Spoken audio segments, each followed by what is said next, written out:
Welcome aboard the night flight. Shout out to Seamus McMichael early for the super chat. Much appreciated. I'll be providing your in-flight entertainment. Hold tight, everybody in the live chat. We got Striker. We got Nathan. We got Gordon Dalglish. We got JR. KB, Sports Fan, Sparks, Austin Spears, W, NJ, Mark Hatch, Outmatch. Yes, Outmatch. Aye, Captain, indeed. Big up Outmatch Boxing. So, we're going to talk boxing first and foremost. There's a few topics to touch on. And then we'll get into whatever you guys want to discuss.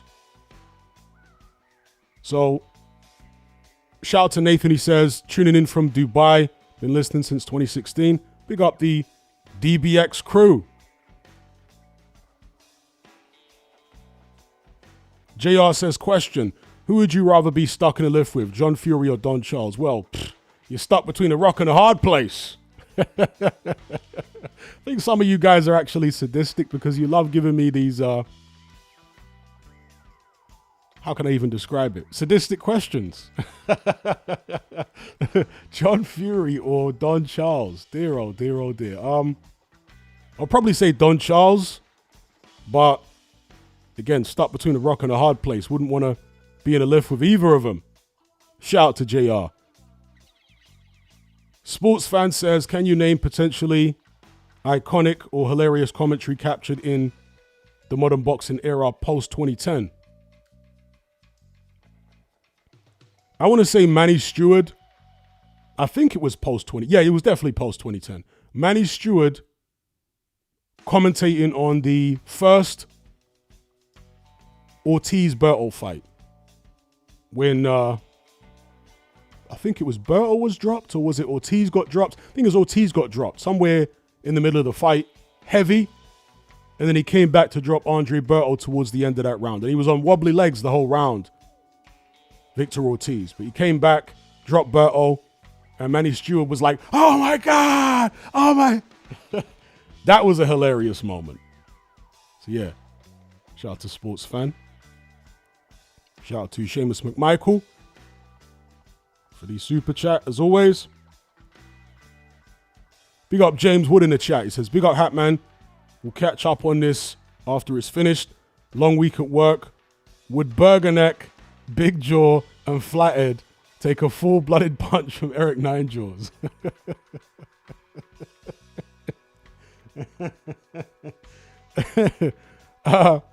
Yeah, Burger Neck. I was thinking about someone's Burger Neck the other day. I can't remember who it was.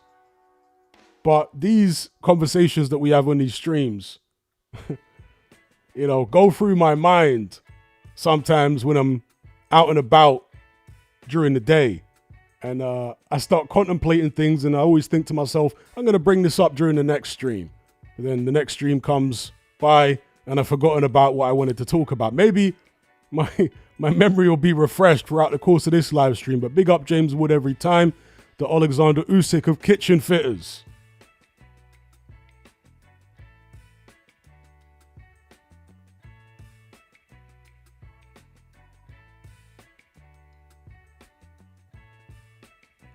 Dari says, Hatman, who you got in the Shiraz Belanga bout? And who will be more affected by their loss? All right, we'll come on to that. There you go, JR. Just take the stairs. That's right. Rather than being stuck in a lift with John Fury or Don Charles, take the stairs. Even if it was as tall as the Shard, I'd still take the stairs.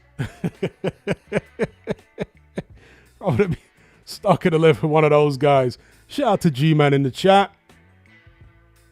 Yes, yes.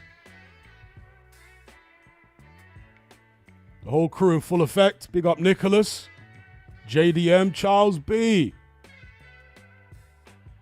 The man, the legend himself, Charles B. Big up Charles B.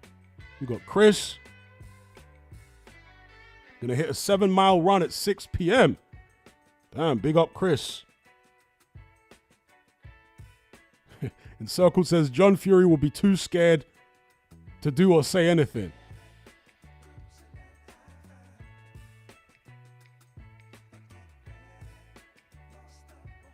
Al Vision says Tony Yoka is fighting Arslan Yalyev tomorrow in Paris.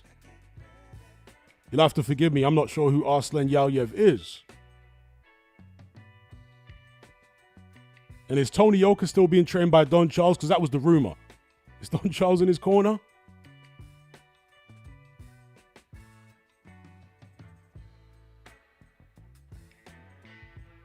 Big up the place.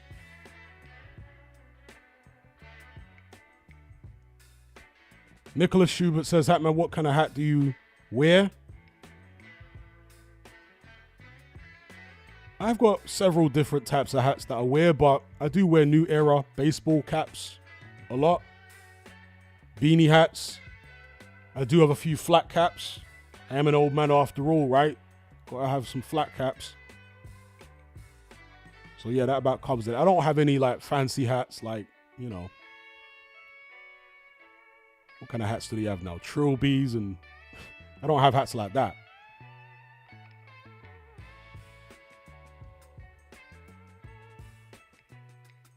Striker says Don Charles is still trying to friend request Hatman. Yeah, probably.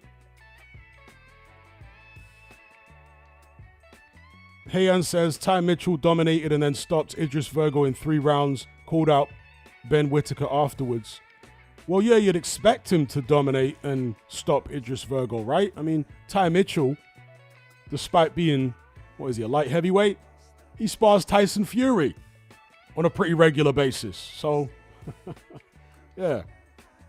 He should be dusting off somebody like Idris Virgo.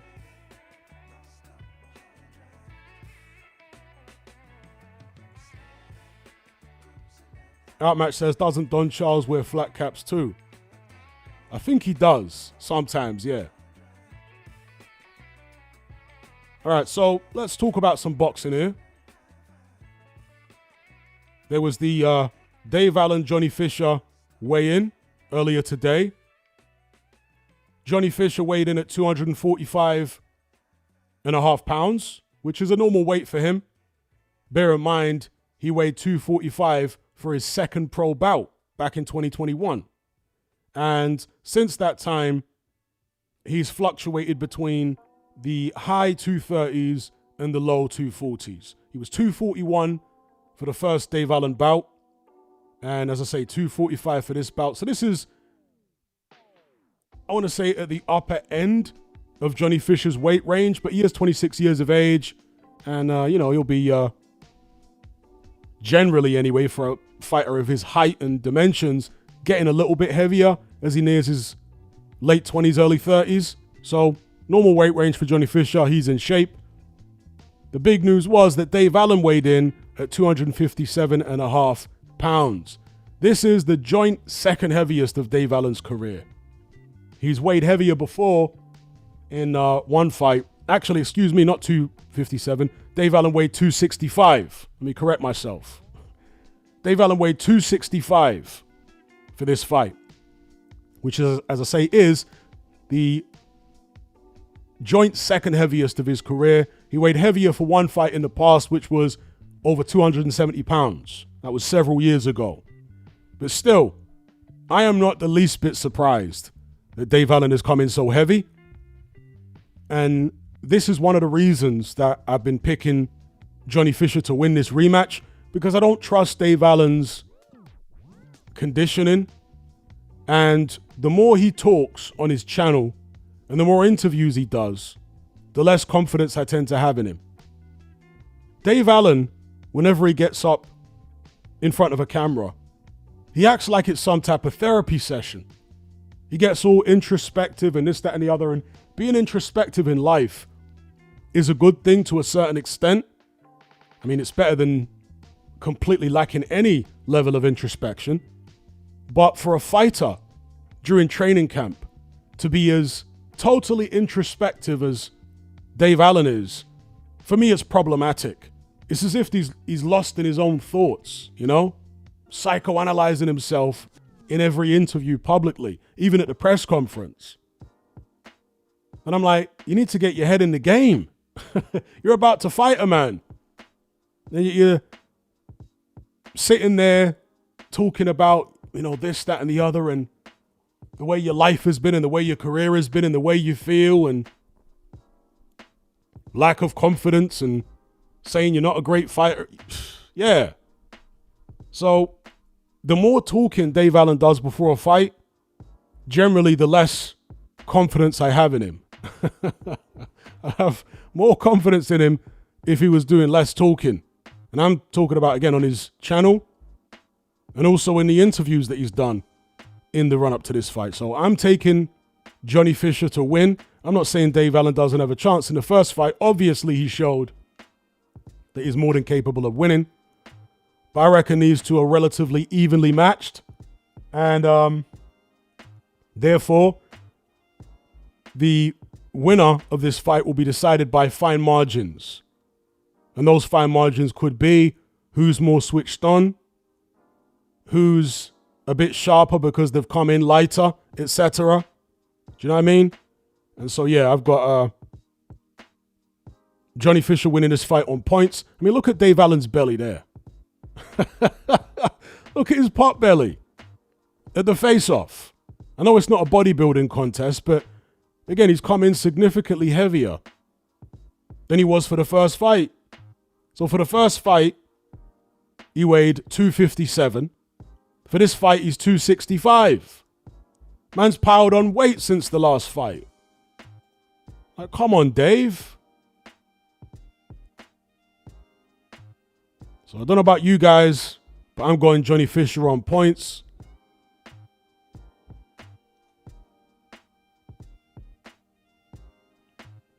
Shout out to Jake in the chat.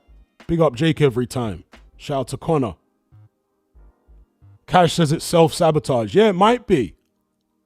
Dave Allen seems like one of those kind of troubled individuals that may actually self-sabotage.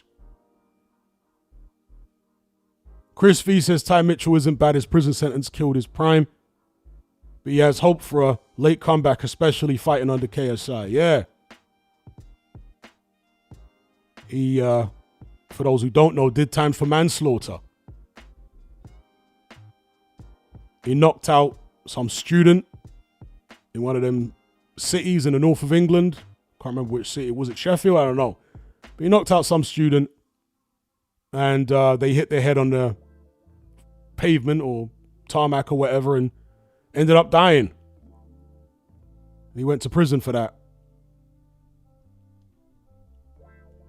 And correct me if I'm wrong, he's Clifton Mitchell's son, right? That is correct, isn't it? Shout out to the place. He says, Hatman, if you were not such a good orator or a good rapper, what would you think you'd be good at? I would probably be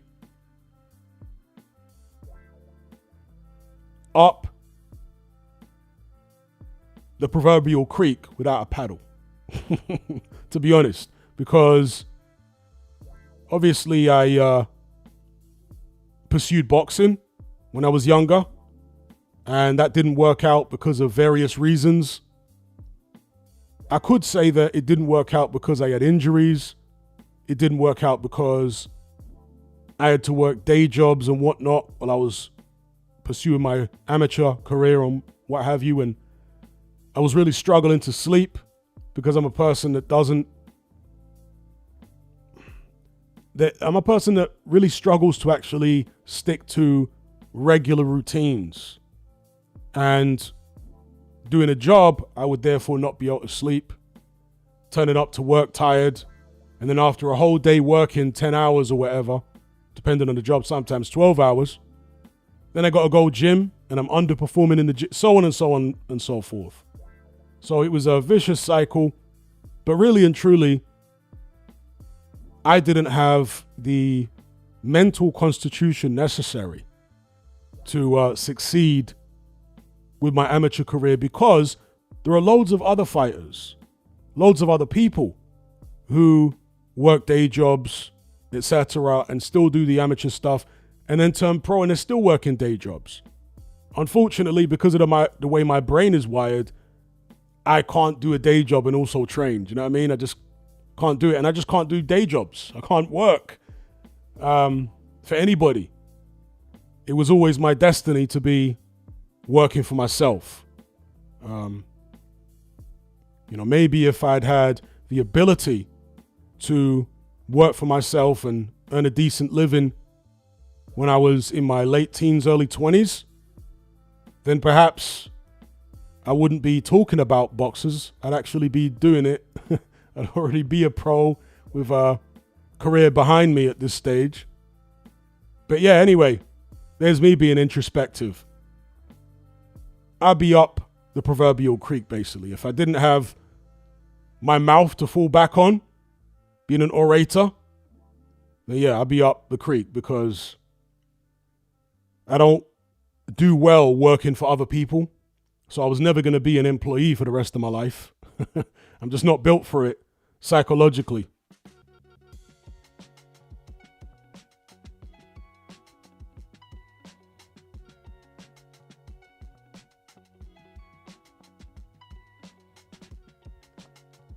Shout out to Carlos. So anyway, let's move on from Dave Allen, Johnny Fisher. And by the way, this was a poll that I did a couple of days ago. And it's pretty much split 50-50. Might have been a week ago now, actually. Pretty much split 50-50. I haven't checked what the poll is now, because there's a lot more votes now. But last time I checked, it was pretty much split 50-50. Maybe a slight advantage for Johnny Fisher from my subscribers. And I can't argue with that. I'm going with Johnny Fisher to win. So moving on to the press conference for this doubleheader. There was Edgar Berlanga and Hamza Shiraz going at it at the presser. I thought he was very entertaining. Berlanga was his usual self, talking smack, coming in with the sunglasses, the big chains on, ice down. You know how Edgar Berlanga likes to do it. And Hamza Shiraz looking like an Asian James Bond in there. Very suave. And they had a back and forth.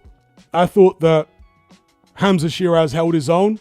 He was very comfortable dealing with the trash talk of Edgar Berlanga. And I think that's because Hamza Shiraz has been based out in the United States for so many years. So he's used to all the trash talk. He would have heard it probably in his face many times in those gyms, sparring and whatnot. So he's not going to be fazed by any of that. And as Hamza Shiraz said during the press conference, because Edgar Berlanga has been calling him soft, right? This is the typical viewpoint of American fighters. And I want to say a decent percentage of the American public, they think that if you're from the UK, you must automatically be soft. Why? Because the Queen, now the King, tea, crumpets. Apparently, they think that most people in the UK go to a school like Harry Potter or something, some kind of boarding. I don't know. They have a strange perception. But Edgar Berlanga calling Hamza Shiraz soft. And Hamza Shiraz said, if I was soft, I wouldn't have taken this fight as my first bout at 168. Could have taken on a cream puff. Now, Hamza Shiraz not being intimidated by Edgar Berlanga or any of the trash talk obviously doesn't necessarily mean he's going to win, right?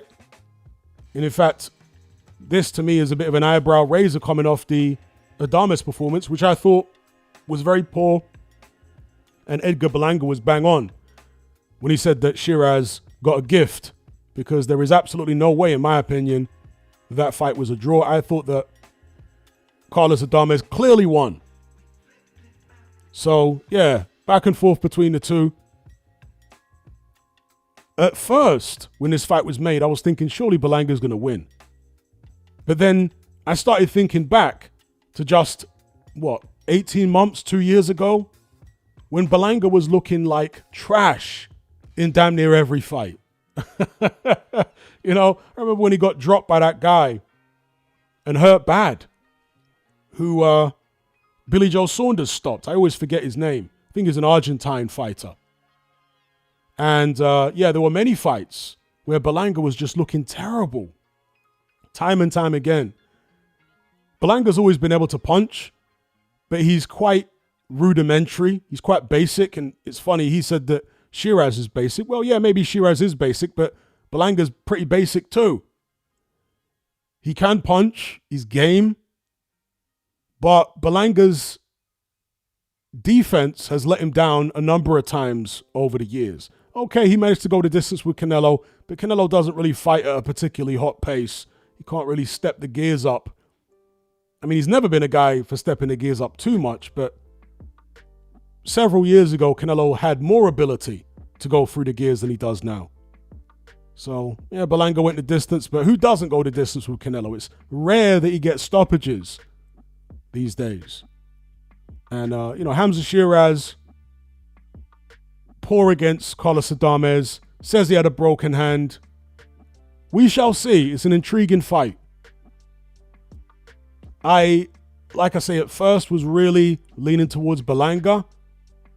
But now, I don't know, I might see it as 55-45 in favor of Berlanga. Because again, you're only as good as your last fight. Shiraz looked poor. Berlanga, I guess, looked okay. So, yeah, that's my take on it. Give me your take in the live chat. What do you think? Caceres, thank you. That's the name of the Argentine fighter who dropped Edgar Berlanga.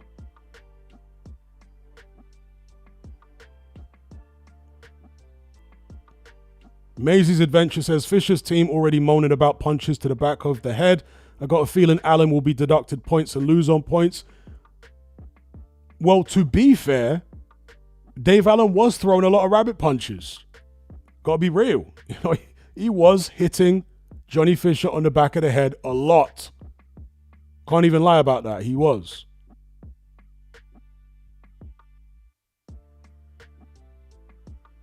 Connor says Berlanga has acted like he's achieved all his dreams since he made it 12 rounds against Canelo. Yeah, Berlanga, I was talking the other day about a fighter named Alois Jr. and how he exaggerates everything in his head in this kind of neurotic fashion. Well, Edgar Berlanga's a bit like that as well. He's a legend in his own mind because he hasn't done anything legendary in his career, but somehow in his mind and the way he talks, he's some kind of legend. And confidence is all well and good, but I think a guy like Berlanga, his confidence comes from the fact that he's not very bright. There are many sayings out there and memes and whatnot. There might even be scientific research regarding confidence levels and intelligence. So somebody who's not very introspective and or intelligent will tend to be more confident than somebody who's very introspective and maybe has a higher IQ. And Berlanga, yeah, not a bright guy, but a very confident guy. Encircled says Berlanga can't box to save his life. JR says Fisher Allen couldn't be a more English fight. Bangers and mash versus steak and kidney pudding. That's a good one. And you know what? It's bang on. Yes, it couldn't be a more English fight. You got bangers and mash jellied eel up against Yorkshire pudding.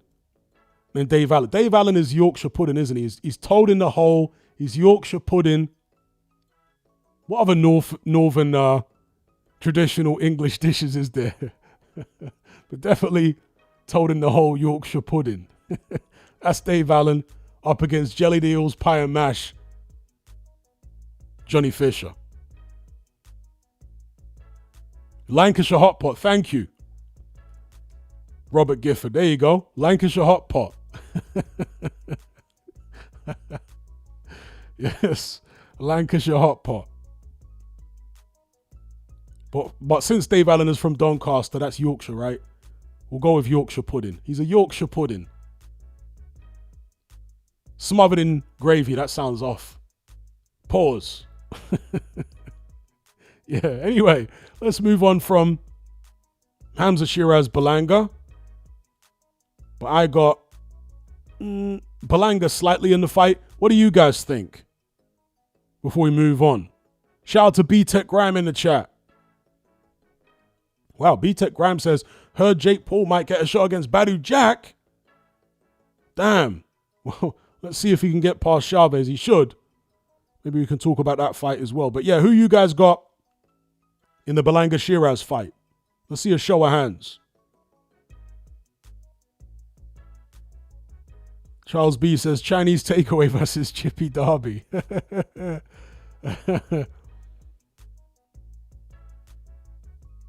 Ocean Blue, big up. He says Allen's the steak pudding with double gravy and buttery mash. Damn. Someone says Darren Till's getting beat up. I'll have to look at that later. Adrian says Shiraz decision, maybe even KO. Yeah, that's a point I wanted to make, really, which is that Belanga defensively has been vulnerable in the past, but also his punch resistance. This guy has been hurt and he's touched the canvas in his career. So Belanga should not be sleeping on Hamza Shiraz's punching power at all. He also shouldn't sleep on his jab. Edgar Belanga is much more hittable than Carlos Adames. Way more hittable. Adames is really quite slick. Coming forward, moving his head. Hamza Shiraz just couldn't get to grips with the head movement. Belanga does move his head, but not as well as Adames. Not even close. In fact, it might be a battle of the jabs in some ways, because Belanga does have a pretty good jab as well, and it's a powerful jab. Shiraz's jab is longer, and he was winning the early rounds against Adames, to be fair, with that jab. So it's an interesting one. Charles B says Shiraz points. Striker says Shiraz points. Telstar says Shiraz potentially punches harder than Canelo at the moment. Connor says, I'm a bit on the fence, maybe slightly leaning towards Belanga, but not confident. Yeah, me as well. I'm not particularly confident in picking Belanga. For me, it's almost a 50-50. I see it as 55-45 in Belanga's favor. Ayed says Shiraz as long as he isn't intimidated. Okay. Most of you guys picking Shiraz. We shall see. All right, so let's move on. Shakur Stevenson versus William Zepeda. Now, Stevenson is the one with the slick skills. He's the one who's been put in the pound-for-pound conversation. I'm not saying it's right. I'm not saying it's wrong, but he's been put in that pound-for-pound conversation. He's been spoken about very highly, not just by his promoter, Eddie Hearn, who was going way over the top at the presser, comparing Stevenson to Sugar Ray Leonard and Mayweather and all this stuff. I mean, calm down. Obviously, that's his promoter, so he's going to hype him up. But he was doing it to the extreme at this presser, almost as if he was concerned that Shakur Stevenson's going to leave him after this fight. So he's really trying to earn his keep. But yeah, Shakur Stevenson's the one who is thought more highly of, I would say, within the boxing community than William Zepeda. But Zepeda, for me, has had better prep for Shakur Stevenson than Stevenson has had for Zepeda, if you think about it. Zepeda is coming off 2 fights against Tevin Farmer, a slick southpaw, similar dimensions to Shakur Stevenson. That's his prep for this fight. Shakur Stevenson's coming off what? A fight against a Northern electrician Shout out to Josh Padley. But that's no prep for William Zepeda. Josh Padley not a southpaw. Not on the level of Zepeda, truth be told. So, yeah, those Farmer fights were perfect preparation for Shakur Stevenson. Again, not saying Farmer's as good as Stevenson, but because they're stylistically so similar, Zepeda's going to be, I want to say, in good stead for the Shakur Stevenson fight in terms of the way he approaches it, the way he tries to cut the ring off, draw Stevenson into a fight, and ultimately outwork him. And by the way, I do just want to make a random comment here about Rick Reno, who is the main guy, not the owner, obviously, that's Turkey Al Sheikh, but the main guy at Ring Magazine these days. Rick Reno reminds me of the ubiquitous sleazebag character that they used to have in pretty much every 1980s action movie or even 1980s thriller. They'd always have some kind of sleazebag character who is either a gun runner or somebody's agent or something like that.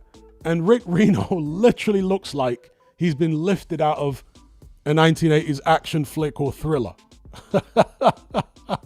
as the sleazebag character. You guys know what I'm talking about? Jimbo says Rick seems like a predator. Ayed says he's so boring. But yeah, to me, he's just lifted right out of a 1980s action flick. It's like one of the side characters that's proper sleazy.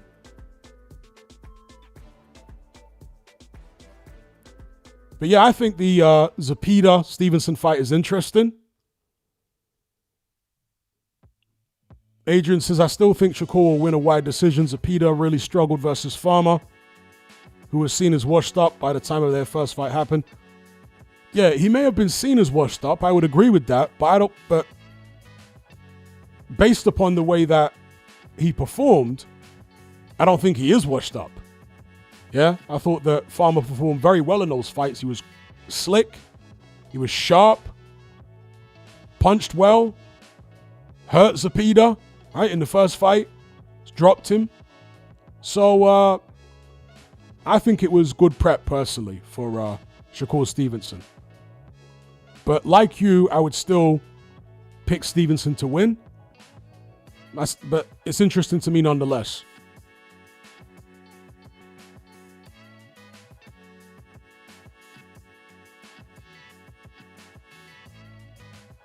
Striker says, I like Zepeda, but I got Shakur on points fairly comfortably. Matthew Wilson says, straight out of GTA Vice City. There you go. 100%. And the characters out of GTA Vice City were based on the kind of characters that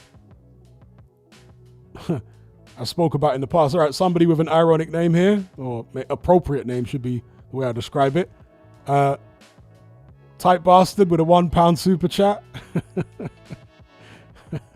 Shout out to Tight Bastard. Is money all the same?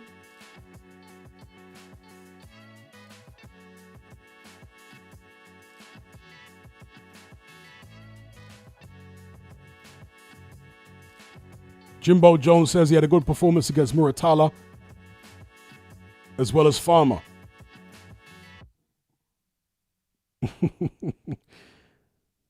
What's going on in the Darren Till fight, by the way? I'm curious. Outmatch Boxing says, I was gobsmacked when people were saying Josh Padley saved the show. Nobody wanted Shakur on the card. Indeed. Nobody actually wanted Shakur on the card anyway.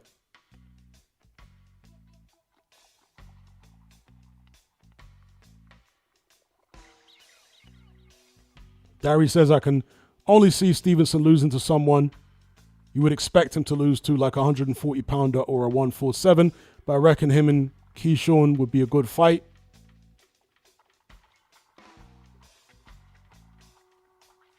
All right, they're saying that Darren Till looks knackered, getting whacked up by Darren Stewart. I'll check the fight out later. But anyway, moving on from Stevenson Zepeda, most people are picking Stevenson. You had Stevenson basically reaching out to Eddie Hearn. Eddie Hearn has confirmed this. Obviously, Hearn's his promoter at the moment. asking him to make the Conor Benn fight. So obviously Stevenson's very confident of getting past Zepeda. And if he does, he wants the Conor Benn fight. Maybe that's one of his conditions for re-signing with Eddie Hearn. If he does, maybe he says, I'll only re-sign with you for one fight. Get me in there against Conor Benn. Because he posted this up. There's actually a video clip on his social media. And as you can see from the caption he wrote, he's not even that big either regarding Conor Benn. So he wants all that smoke. What do you guys think about this? Does Conor Benn have a chance against Shakur Stevenson? Jimbo Jones says, I think all these good boxers look at Ben like he's food. Yeah, I agree. However, as others have said, Eddie Hearn might have said this actually over the past few days. There was a time when I looked at Ryan Garcia versus Conor Benn as a mismatch in Ryan Garcia's favor. But now, after seeing how horrendous Garcia performed in his last fight against Rolly Romero, I might even make Conor Benn the favorite. Like, to use an American expression, it seems like Ryan Garcia's heart pumps Kool-Aid. They'd need some serious testing for that fight, by the way. Need to double up on the VADA testing or pick the VADA Platinum service. Make sure everything's above board and what have you.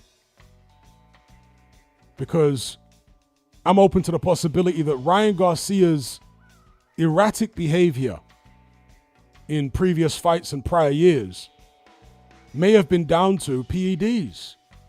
Mentioned this before. When somebody's on roids, for example, their behavior can change quite dramatically depending on how much roids they're on and what type of roids they are.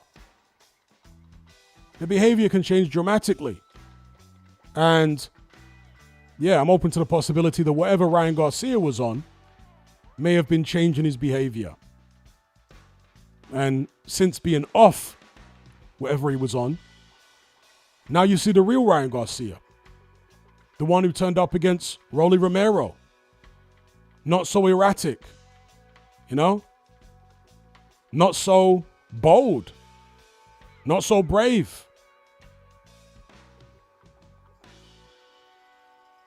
Cloud says Hatman Ben was on roids too. Yeah, but was he on roids for the Eubank Jr. fight? I'm basing it on their last performances. Conor Benn moved up several weight divisions to fight Chris Eubank Jr. Okay, Eubank Jr. was drained, but nevertheless, Conor Benn let his hands go, didn't he? He didn't walk around the ring afraid to get hit. You know? He actually let his hands go, and he was willing to risk taking shots from a much bigger man to get his own shots on. So, Ali says their test will ignite the laboratory.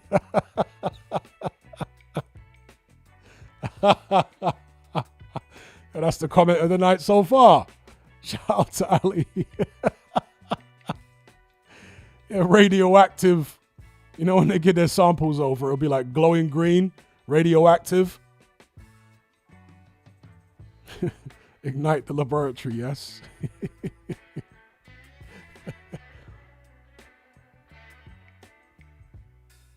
But yeah, I would say at this stage, based on their last performances, I'd favor Conor Benn over Ryan Garcia.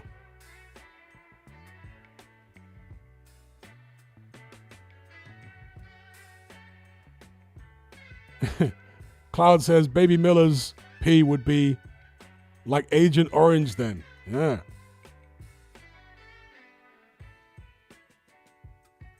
It'd be like the stuff that they poisoned Litvinenko with.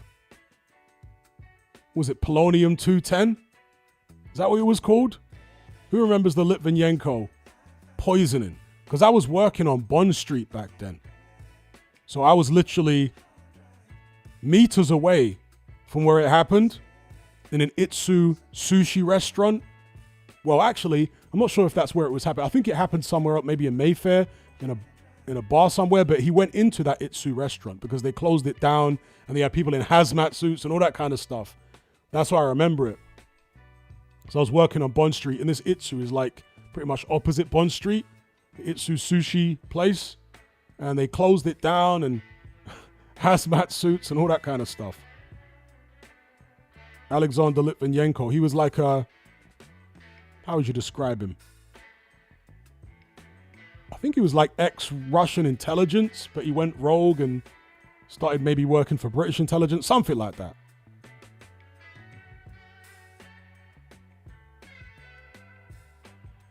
Oh wow, Ayad says Till knocked him down last second of the fight.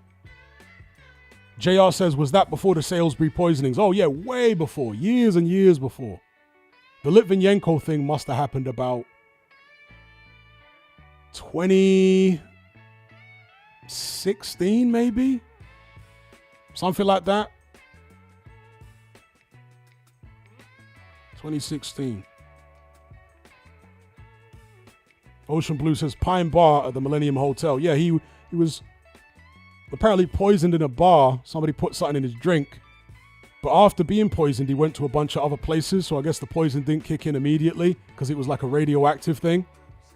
And one of the places he went into, as I say, was Itsu, opposite Bond Street.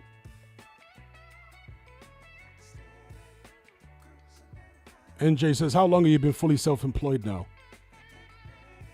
I want to say about 14 or 15 years. Something like that.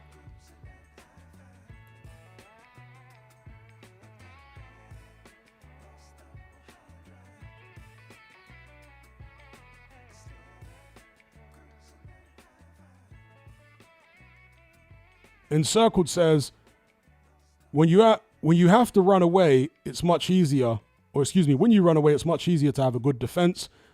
Great defensive fighters can pressure you and still take nothing. Or at least they can hold their feet and still take nothing or very little. Because to be fair to Mayweather, I criticize him a lot, but he was one of these fighters that could literally stand right in front. He didn't have to run around the ring. He could stand in front of you. You're throwing all your shots and you're not hitting anything. And James Toney, of course, was great at that. Kylie says 2006. Yeah, I thought he was around then. 2006. That's when I was working down on Bond Street.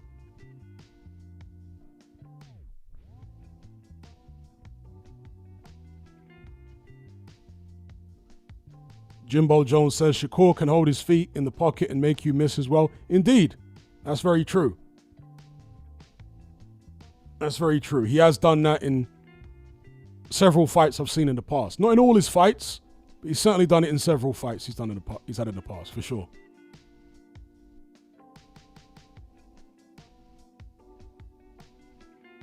Connor says 2006. Damn, I was like 8, 9 years old.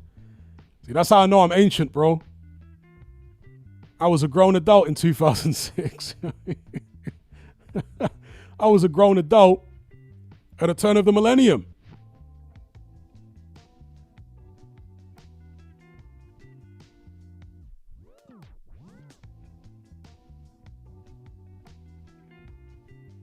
B says, Hatman, how's your fasting? Well, I'm not fasting these days. I'm on like a keto diet, I guess.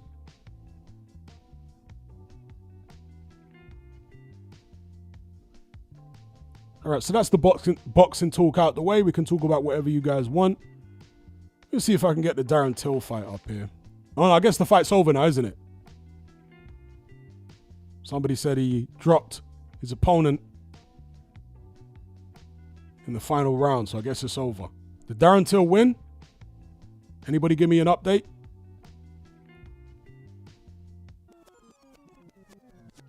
Outmatch says the Litvinenko situation shocked me as a kid only because he looked identical to my uncle when all his hair fell out. Damn. Shout out to Jack for the super chat. He says, big up Hatman. Would you do a career review of Nigel Benn? Yeah, I could do a career review of Nigel Benn for sure. Can definitely do a career review of Nigel Benn. In fact, that's a good idea. That's a good idea. I think that will be my next career review.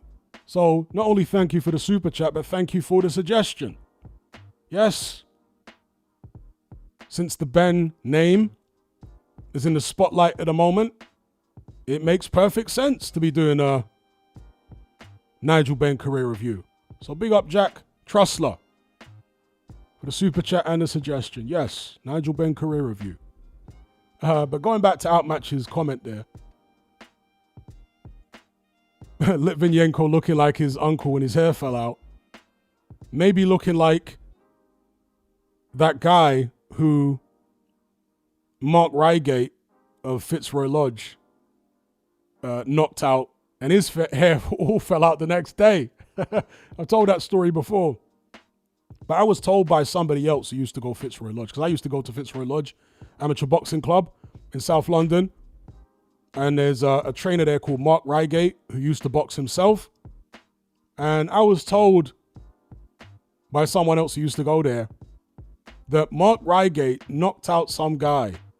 I'm not sure if it was in the gym or in an actual amateur bout. I think it might have been in the gym because the guy, I think, also went to Fitzroy Lodge. But anyway, Mark Reigate, although they do have amateur bouts in the gym sometimes, right? Especially people that don't have a lot of experience, they'll have amateur shows in the gym. Many amateur boxing clubs have shows in their gyms. Anyway, Mark Reigate knocked this guy out.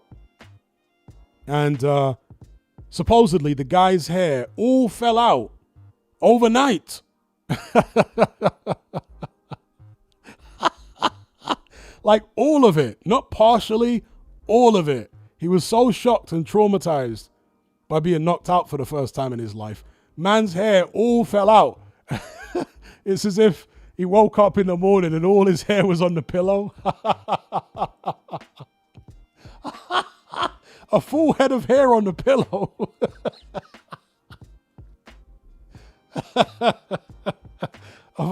Looking like Litvinenko when he got up. Literally a full head of hair on the pillow. Could have made a wig out of it. And Jimbo says, that sounds like such a boxing trainer story. Indeed.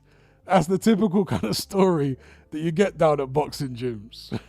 Somebody needs to ask Mark Reigate if that's actually true. Even if it isn't true, we'll probably say it is because it's so funny, just for the banter.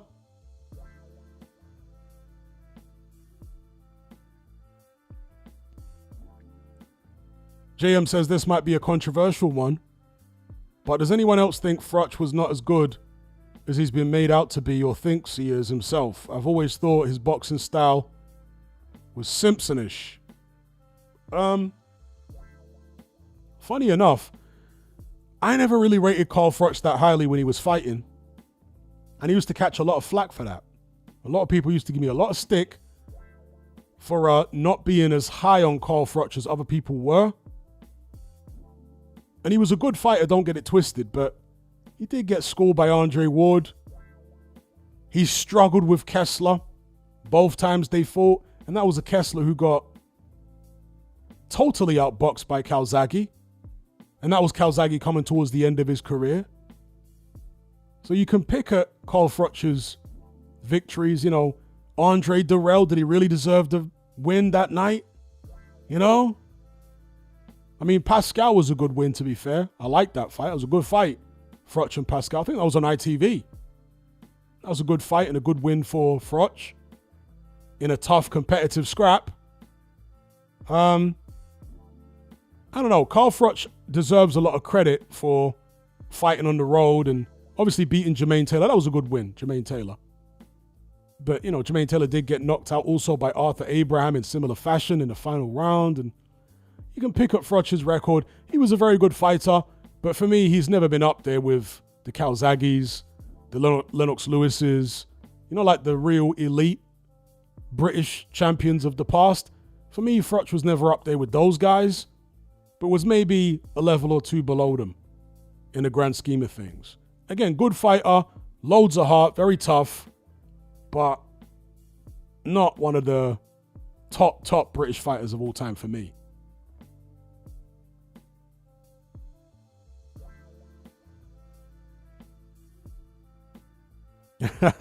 Matt says, literally knocked his wig off. Yep.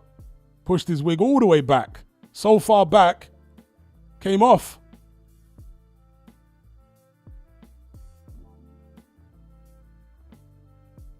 Kylie says, smashing up Butte was a good win at the time, even though it didn't age well. Yeah, indeed. Because Butte sat out the Super Six. You know what I mean? Butte was acting like he was the king already, and he didn't need to engage in a tournament with all the peasants.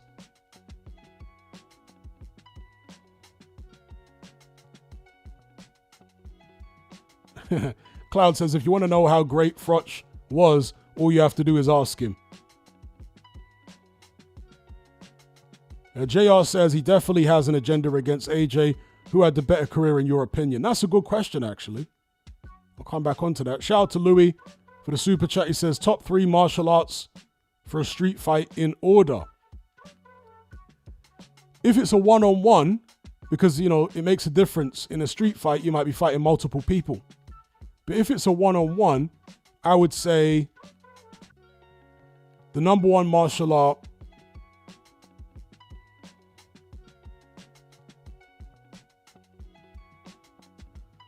I'm kind of torn between jiu-jitsu and Muay Thai.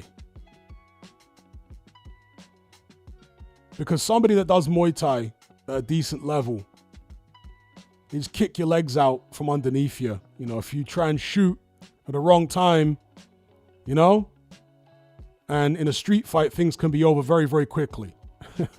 So I want to say number 1 is going to be Jiu-Jitsu or Muay Thai.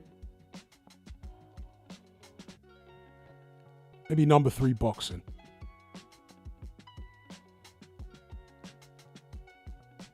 So shout out to Louis Mensa for the super chat.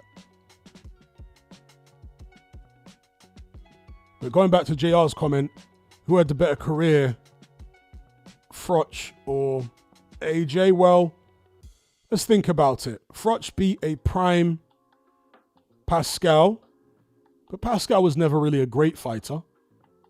But he did beat a prime Pascal. He lost to Kessler and then beat him in a rematch. Just really had a gift against Durrell. He beat Taylor, but he was getting outboxed the whole of the fight, and you know, Jermaine Taylor had seen better days. He got knocked out in very similar fashion against Arthur Abraham. Another person who Froch beat was Abraham. Beat Glencoff Johnson, Lucian Butte. And what did AJ do? AJ beat Klitschko, which was a good win. I mean, Klitschko really, in terms of his career, was better than anybody that Froch beat in terms of the entirety of his career. But where you criticize AJ's win over Klitschko, obviously he was getting outboxed and he got dropped. And it was against the Klitschko who was at the end. So that's where you criticize it. He beat Povetkin when Povetkin was still pretty useful. Beat Joe Parker, who's gone on to have some good wins. The likes of Carlos Takam. I want to say I edge it towards Froch. I would say Froch has had the slightly better career, but I don't think there's a massive amount of difference, to be honest, when you analyze AJ's actual wins. I want to say Froch had more wins against live world level fighters. I'll say that. But as I say, Klitschko is better in terms of resume than anybody Carl Froch ever beat. So there's the trade-off there. But yeah, I would probably edge it towards Froch in terms of who had the better career. Edge it towards Froch. They both fought all-time greats, of course, in Alexander Usyk for AJ and Andre Ward for Froch. And I mean all-time greats when they were in their primes.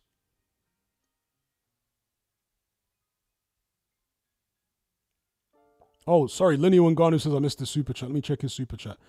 Yeah, shout out to Lineal Ngannou for the super chat. He says, who wins, Prime Fury versus Prime Vitali? I'll go with Prime Fury, to be honest. When I think about their styles, Fury's taller, or maybe about the same height actually as Vitaly Klitschko, but definitely longer arms, slick. Vitaly's going to let his hands go a lot more than Vladimir. He's not going to stand there looking at Fury because Vitaly had a good chin and that gave him the confidence to let his hands go. So I think it would have been a much more competitive fight than the Vladimir fight was. But I would still edge towards Fury, sticking and moving, being slick and awkward. He's more fluid than Vitaly, you know? Styles make fights, so I reckon Fury might be able to outbox him as well. If it's the version of Fury that fought Vladimir, yeah, I reckon he'd be able to outbox Vitaly.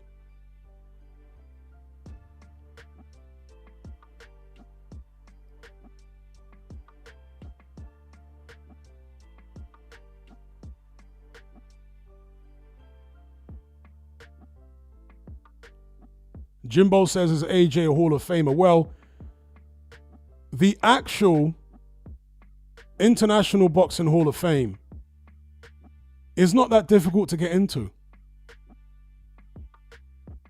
Didn't they let Arturo Gatti and Mickey Ward in? Arturo Gatti and Mickey Ward had great fights against each other, but truth be told, neither one of them were great fighters.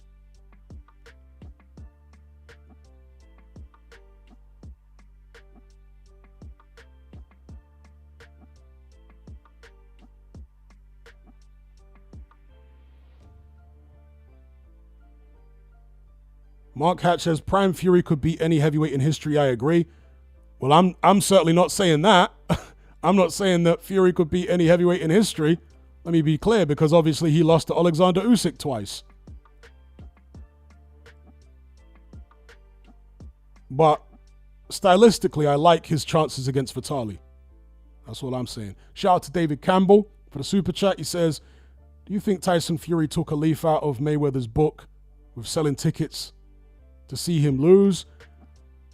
I think he's taken a leaf out of Mayweather's book in many ways, but in my personal opinion, not in that way.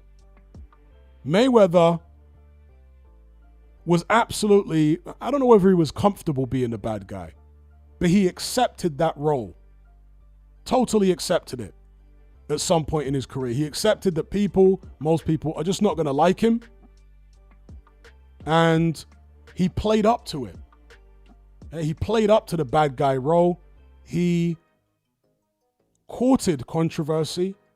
He deliberately antagonized the fans of his mainly Latino opponents. Do you know what I mean? So he kind of maybe took more of a leaf out of Bernard Hopkins' book. You know, Bernard Hopkins made loads of inflammatory comments over the years when he fought Calzaghe. I'll never let a white boy beat me. When he fought Felix Trinidad, he stomped on the Puerto Rican flag.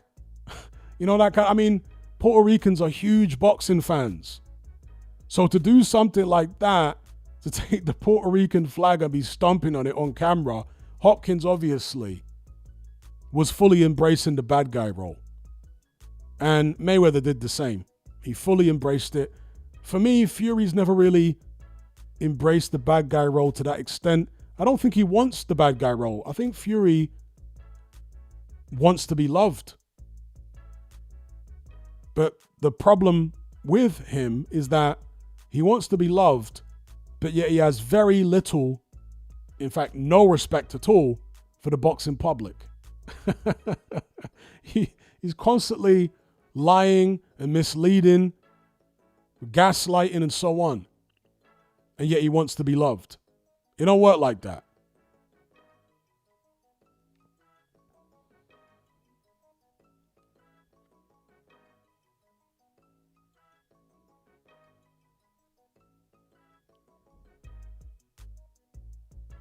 The Phenom says, do you reckon McClellan would have beaten Ben if it wasn't for the injury? It's kind of a strange question because the injury wasn't accidental, was it? It was caused by Ben's punches. So you have to say that the injury was inevitable. But even if he didn't have that injury, the shots he was taking, I mean, Nigel Benn was knocked down a couple times in the fight, but he was very much in the ascendancy. The knockdown, I think Ben was down in the first round, and then he was knocked down again. I think it was in the 8th. But other than those 2 knockdowns, Ben dominated the whole fight. Yeah, he dominated the whole fight. Other than the first round, and I think it was the 8th round, Nigel Benn dominated the whole fight. McClellan was trying to jab, and he was really struggling with Nigel Benn's head movement and marauding style, coming forward, slinging these big shots over. So I have to imagine, I don't know what the scorecards were, but I have to imagine Nigel Benn must have been a mile ahead by the time of the stoppage. Because, yeah, McClellan really only won 2 rounds. Both 10-8 rounds. But he only won 2 rounds in the fight from what I can remember anyway. I've seen that fight many times.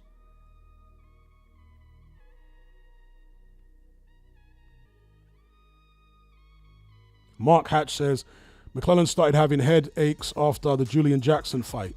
Yeah, well, headaches in boxing are common. It's called concussion. And obviously you're not supposed to fight. But I mean, these days, because of incidents like McClellan, Michael Watson, and so on, if somebody gets stopped, but it shouldn't even just be if somebody gets stopped, and it might not be, but if somebody has a really tough fight where they take loads of punishment, you shouldn't be allowed to fight again for a certain amount of time. Although the first Julian Jackson fight was a good long while prior to fighting Nigel Benn, because after the first Jackson fight, he fought a guy called Gilbert Baptiste, who he knocked out early. He's kind of a Julian Jackson lookalike, actually, Gilbert Baptiste. Then he fought Jackson in the rematch, and he stopped him early as well. And that's when he stepped up, I think it was after that, to fight Nigel Benn. He moved up to 168. It was just such a savage fight, such a savage fight. And McClellan, as much as he was a tremendous puncher, and he had great offensive skills, a great jab, by the way, McClellan, he was never defensively good. Just took too many damn punches. And if you're going to take that many shots, you're dicing with danger.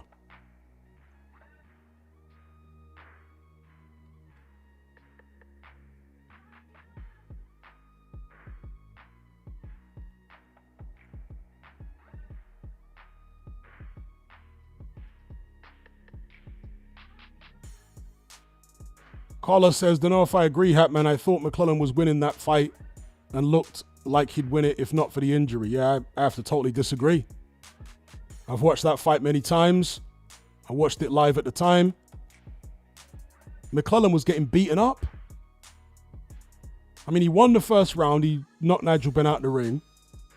There's no way that McClellan won the second round. He was getting punched all over the place. Third round, the same thing. Reg Gutteridge and Jim Watt called it bang on that McClellan doesn't throw good uppercuts. And so when because Nigel Benn came out in the first round and he was actually trying to box a little bit with McClellan, which was a huge mistake. But as soon as he started coming forward and rolling underneath and like ducking down low, he'd solve McClellan's style, because McClellan really doesn't throw uppercuts. And that's what Jim Watt and Reg Gutteridge were saying. His power is in his straight shots and his hooks, but the uppercuts are just not there, like Deontay Wilder. Although Wilder not so much in the hooks, but the straight shots. McClellan threw good hooks and straight shots, but no real uppercuts. And Ben was beating him up. So I would advise you to go back and I've seen that fight many, many times. I'd advise you to go back and watch that fight. For me, no way. Nigel Benn was definitely ahead. McClellan really only had 2 good rounds in that fight, which were the knockdown rounds.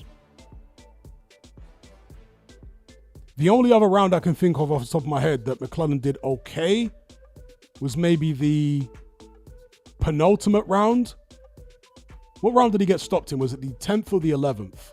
But the penultimate round, McClellan was doing okay behind his jab. He was like moving around the ring and he was landed some nice jabs. But then there was an incident in that round where Nigel Benn lunged at McClellan and kind of slipped over, and maybe the top of Benn's head grazed McClellan's face, and McClellan actually took a knee. Obviously his brain was mash up, right? But he took a knee in that round over his face being grazed by Benn's head.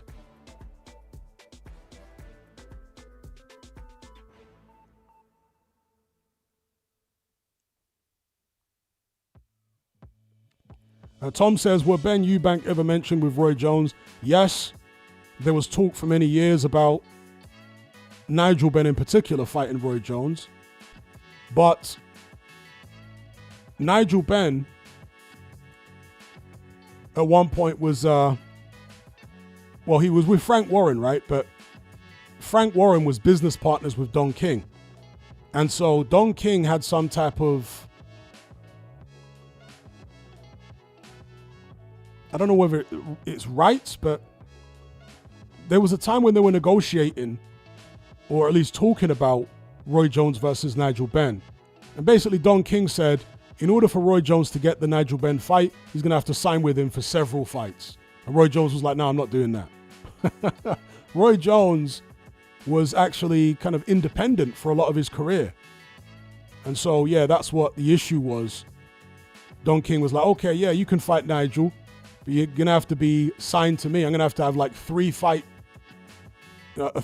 option on you after if you win. And Roy was like, no, you can keep that deal. So it never came off. Chris Eubank really never tried to fight Roy Jones at all, but Nigel Benn did, to be fair. He did try to fight Roy Jones. But neither of them were seen as being anywhere near as good as Roy Jones at all.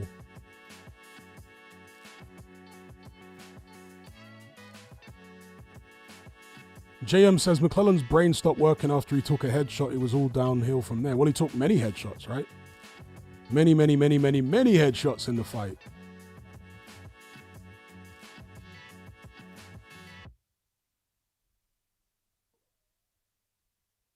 Shout out to Linney Wangani, who says Prime Roy Jones versus Prime Beterbiev and Bivol. I pick Bivol and... I'd pick Beterbiev over Prime Roy Jones. Because Roy Jones really was a middleweight, super middleweight. That's where he was at his best. At light heavyweight, it was... But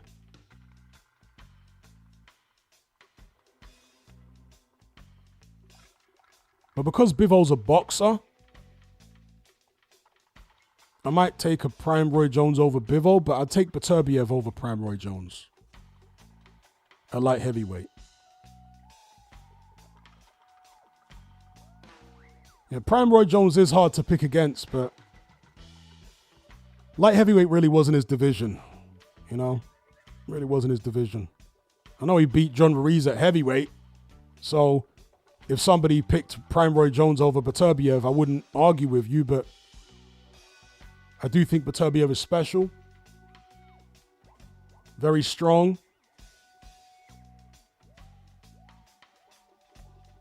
I don't know, maybe Roy Jones could beat him, but yeah, if the fight was to be made, we had the time machine, took Beterbiev back to the 90s when Roy Jones was in his prime and made that fight. I might edge Beterbiev because, yeah, Roy Jones is fast, extremely fast, faster than Bivol, but he's not as technically good as Bivol. Roy Jones gives you more opportunities to land your shots. Jones was so fast and explosive and powerful that fighters were intimidated by the speed. That's the thing about him. In his prime, opponents would freeze up once he starts unloading. They were afraid to move their hands because as soon as they try, move to throw a right hand, bang, they're getting hit with 3 left hooks. That kind of thing.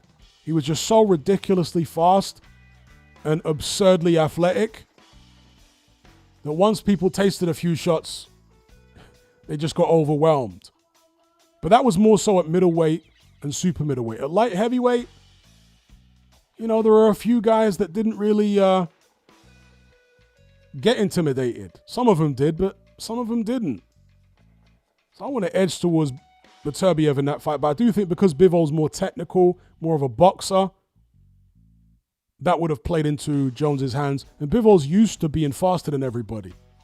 Wouldn't have been faster than Roy Jones. And I want to say Roy Jones hits harder than Bivol too. So styles make fights, rock, paper, scissors and all that.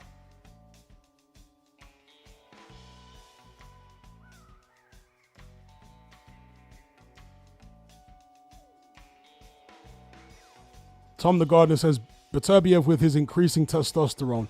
Still an unreal fighter to watch. The last fight was the only time I've really seen him slow down towards the back end of a fight. Well, yeah, that narrative comes from the Smiths. And I can't tell you that Beterbiev is a clean athlete at all. But what I can say is the increasing testosterone narrative is a bit misleading. Because your testosterone levels do not stay the same throughout the course of a day, and they don't stay the same throughout the course of a fight. So if you were to measure a person's testosterone level, a fighter's testosterone levels, after a weight session or something, rather than after a heavy cardio session, you may find that the testosterone level is a lot higher than it was the previous day when they just done a really heavy cardio session. Because cardio tends to hit the testosterone a lot harder in terms of deplete it and dip it, more so than a weight session, which will actually, in many cases, as far as I am aware, raise it. So when you're testing someone's testosterone, you have to factor in when the test was taken, what activities they were doing when the test was, do you know what I mean? It's not as straight, like your testosterone level doesn't go down in a linear fashion as you age. It's like peaks and troughs. It all depends on how you're living your life. It depends on the kind of training that you're doing. It depends on when the test was taken during training camp, what time during the day. And so, yeah, the narrative from the Smiths is a little bit misleading.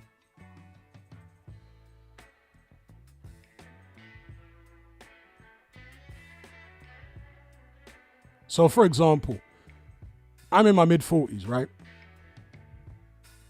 If I were to do like some strength training and measure my testosterone, it might actually be higher in that moment than after 5 straight days of intense cardio when I was 28. You see what I'm saying?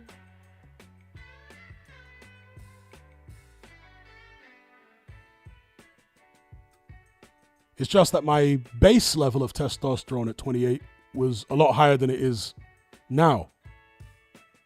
But it can spike and dip and all that kind of thing, depending on what activities you're up to. Shout out to Marley Miles, Old School Foundation. He says, yes, Hatman.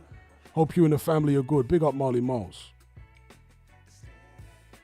Old School crew in the building. Striker says, Hatman, would you remember that Prime Roy Jones was heavily criticized at the time for not fighting certain guys? Larry Merchant once apologized to the audience after Roy Jones fought some New York policeman on HBO. The only time he was really criticized was when he wouldn't fight the Eastern European guy based in Germany whose name escapes me. He was a very good fighter. God, what was his name? He was light heavyweight champion for quite some time, based in Germany, Eastern European guy. Can somebody remind me of his name? Was it Mikuchevsky?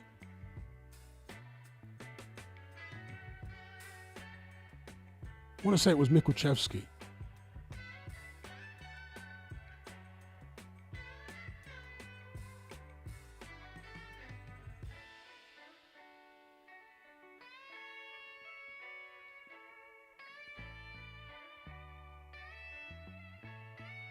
Yeah, there you go. Darius Mikuchevsky, yeah.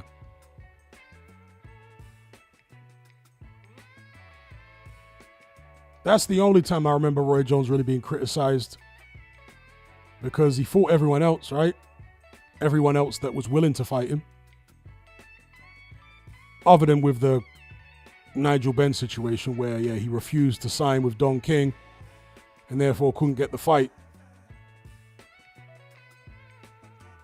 But he fought James Toney, of course, who was seen as the number one at 168. Done him up. Beat Bernard Hopkins at middleweight. And a whole host of other fighters who were decent fighters. I mean, he beat Virgil Hill at 175. He beat Mike McCallum, although, you know, a faded McCallum. He beat the likes of Tony Thornton, who gave Nigel Benn a good fight. You know, was it Nigel Benn or Eubank? I think maybe Eubank and Benn both fought Tony Thornton.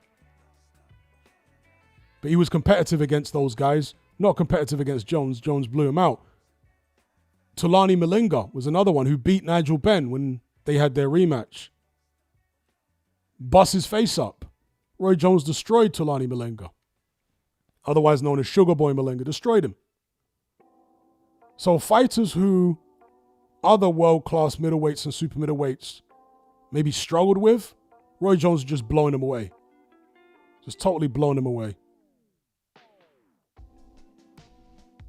Shout out to Jack for the super chat.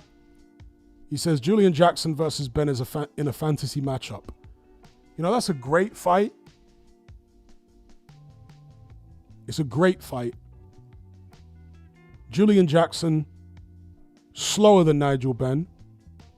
Both guys were vulnerable in terms of punch resistance. Nigel Benn was more fluid. He'd move his upper body.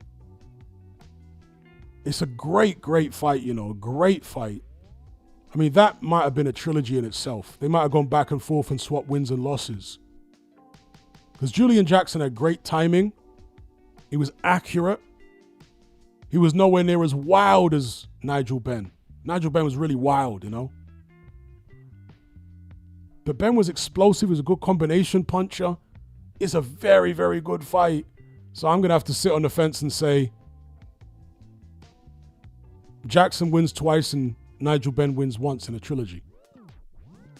Shout out to Jack. Shout out to someone for the super chat. He says, I watched an old post-fight vid of yours for AJ Usyk 1. You said there was some karma for AJ for promoting the Postman's Knock the way some celebrities have. Can you explain what that is? The Postman's Knock is a euphemism that I got from Reg Gutteridge, who was an old UK boxing commentator. And it was a euphemism that he had for the double jab. So yeah, the double jab.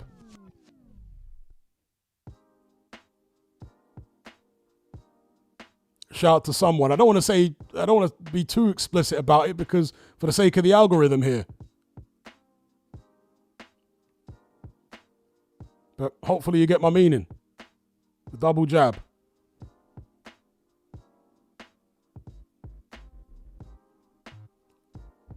So shout out to someone. R says Vlad's longevity was partly due to his juicing.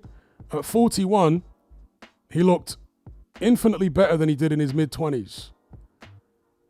We do have to say that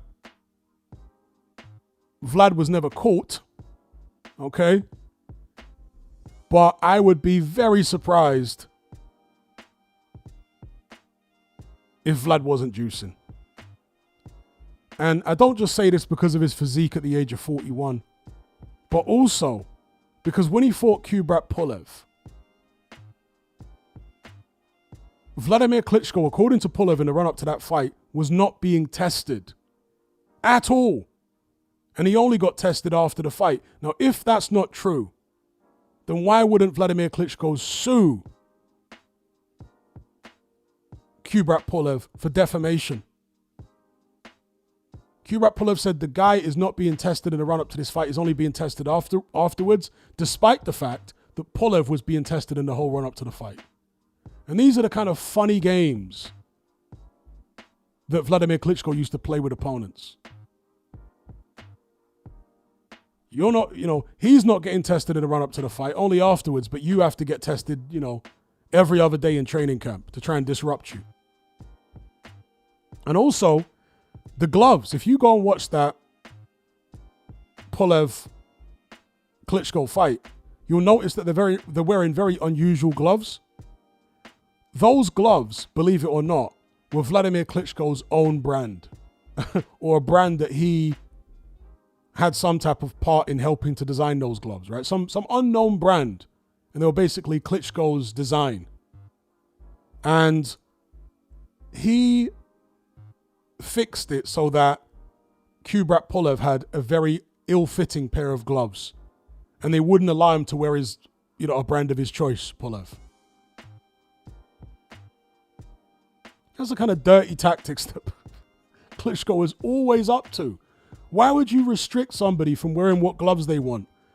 Or just, not force them to wear the gloves that you want them to wear? Do you know what I mean? Like the gloves that you've designed yourself? At least let him wear Everlast or Rivals or Cleto Reyes or, just a known brand. But no, Klitschko was like, you're not wearing your own, any kind of other gloves than my branded gloves. And if they're ill-fitting, well, tough luck.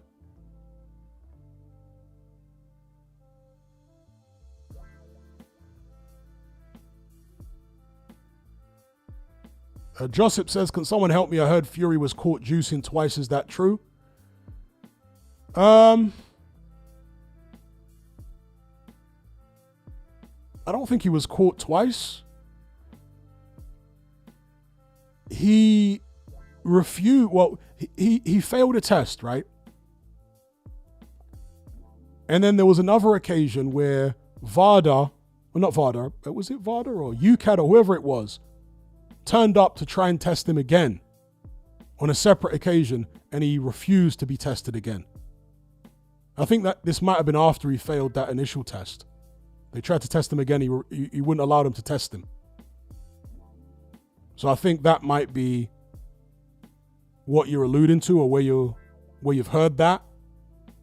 So I don't think it's that he failed 2 tests, but he failed 1 test and then refused to be tested on a different occasion.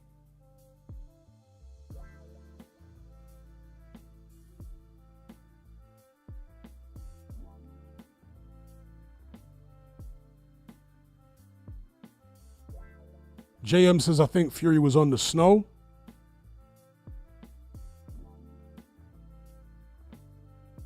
Well, he was definitely on the snow.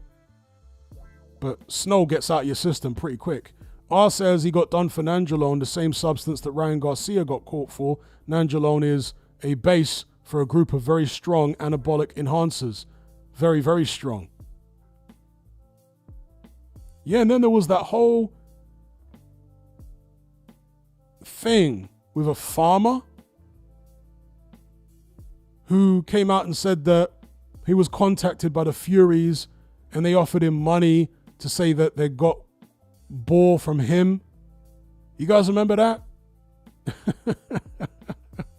Yeah, the farmer said the Furies tried to pay him off if he agreed to say that they bought boar meat from him or sold them wild boar.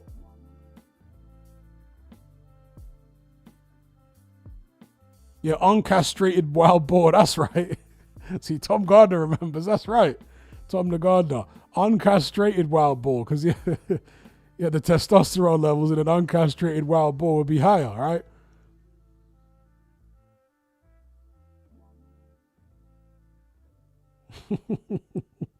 And that's right, Ocean Blue. Yes, Huey also tested positive. That's correct. That is correct.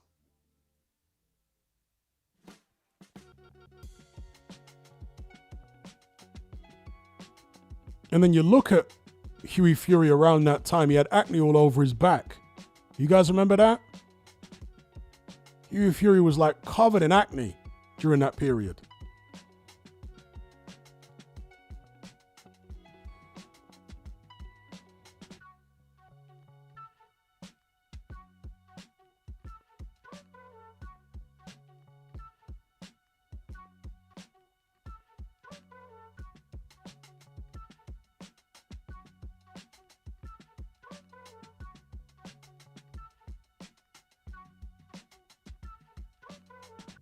Mr. Luca says, Johnny the Bosch. That's right, Johnny Bosch.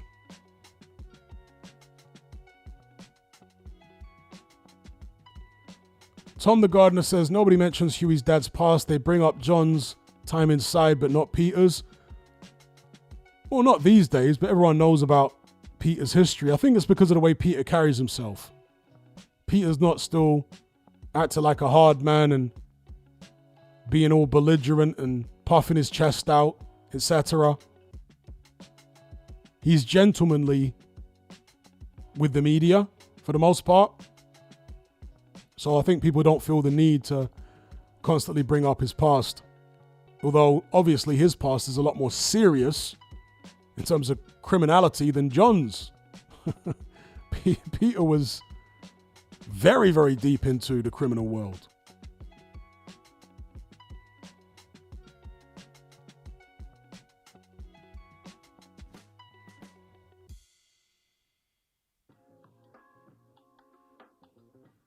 Albie Reynolds says, what's your prediction for Barrios Pacquiao? Sadly, I think if he wants Barrios will blitz him in a round or two. However, I see a world where Barrios holds many up out of respect. Yeah, I'd have to go with Barrios. R says, Hatman, remember Marquez? He was blatantly juicing. He came back as a 40-year-old looking like a tank. Yeah, Marquez had acne all over his body. He never had a muscular physique all his career. Then he came back for the fourth Pacquiao fight looking like a linebacker. Muscles on his muscles. And he refused VADA testing. And he knocked out Pacquiao with one punch. He hit Pacquiao loads of shots in their previous fights. Never done anything like that to him. But for the fourth fight, again, he comes out looking like the Incredible Hulk, all kind of muscles and acne on his body. Or maybe that's just the Mexican beef, right? Marquez is a great fighter, but good God, man. That fourth Pacquiao fight was a shocker. The way Marquez came out. Shout out to Mr. Luca for the super chat. He says, most disappointing heavyweight of the era. Tyson Fury, Martin Bakole, Zheli Zhang. Who's AR? You love the acronyms. Who's AR? Andy Ruiz, excuse me. Okay. I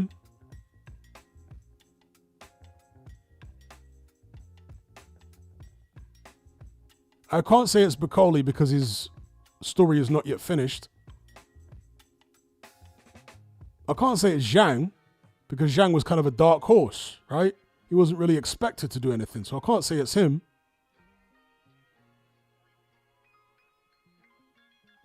So it's got to be between Fury and Ruiz.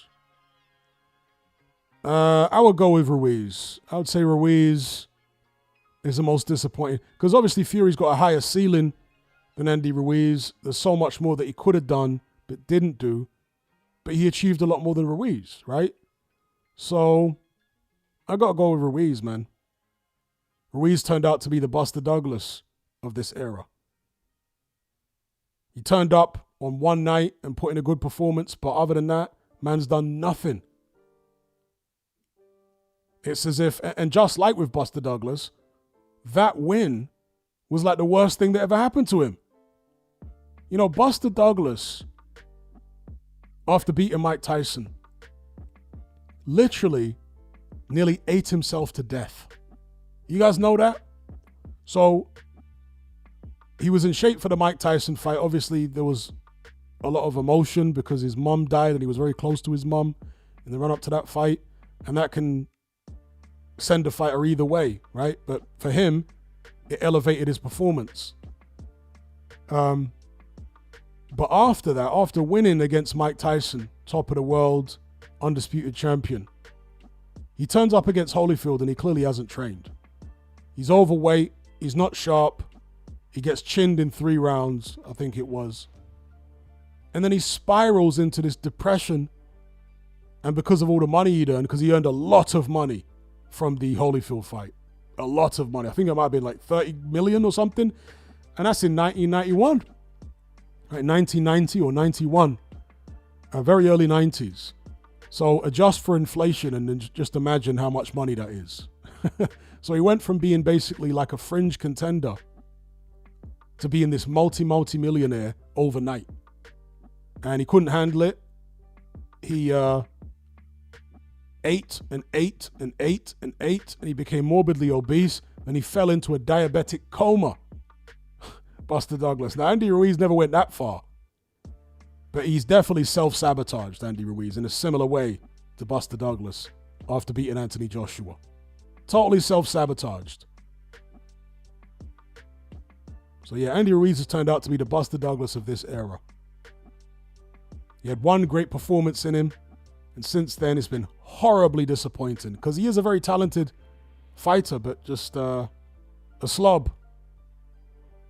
Shout out to Camille for the super chat. He says, best dating advice for single 35-year-old. Best dating advice would be, well, where do you live? I guess Canada. All right. Canada. I can only imagine the dating in Canada is horrible. So I would say look at taking a trip down to Latin America or maybe further afield, the Far East. Yeah? Because you will find that the dating scene outside of the West is much, much, much better. You know, people always criticize it, people that have never dated outside of the West. Oh, women are the same everywhere. If you go overseas, they're all going to be prostitutes. I mean, what a load of nonsense. Are there a lot of prostitutes in poor countries? Yes. But the vast majority of women in poor countries are not prostitutes. And when you start interacting with them, you will see that they're far more agreeable than most women in the West. Interactions with them are friendly. They have soft voices. You know? They don't feel like they're trying to compete with you. That's one of the things, especially with like women under the age of 30. They feel the need to actually compete with men. So when you start trying to chat to them, they'll be like, oh, I've got this qualification and I've got that, and so you can't talk on this because you're not do you know what I mean? They start carrying on with all this silly nonsense. I'm funnier than you, and like, oh my God. It's disagreeable. Male and female are designed by nature to complement each other. They're not supposed to be in conflict. But so many women in the West now, especially younger women, this is the mentality they have. Like they need to be competing with men, which is just silly.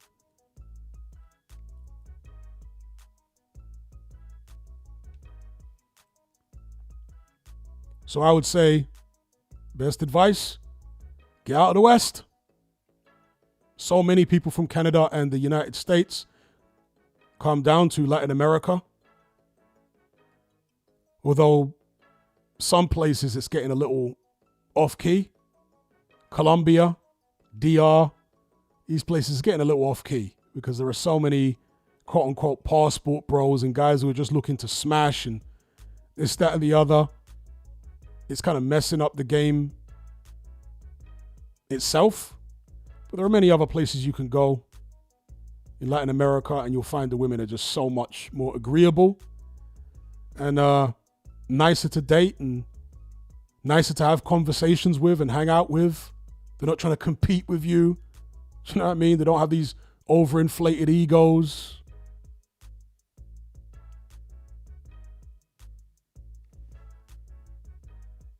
But shout out to Camille.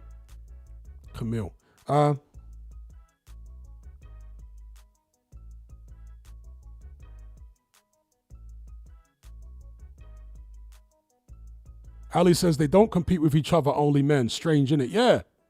Because they're taught, they're brainwashed and indoctrinated through the media, the education system, and so on, and often through their mothers, to hate men, to see men as the enemy. Men are oppressing you and this and that, and, you know, you need to prove you can do everything better than them. You're not just as good as them, you're better. And so they go out into the world with this kind of combative attitude, which is totally the opposite of what you need to actually pair bond with a man. It's the stupidest thing ever. It's so self-destructive, but they're not bright enough to realize it. Not wise enough, right? They might be educated, a lot of these women, but for all their education, they have not wisdom. Tom says, ever been to Barbados? Hatman booked it for April next year. First trip to the Caribbean. Yes. I'm very familiar with Barbados.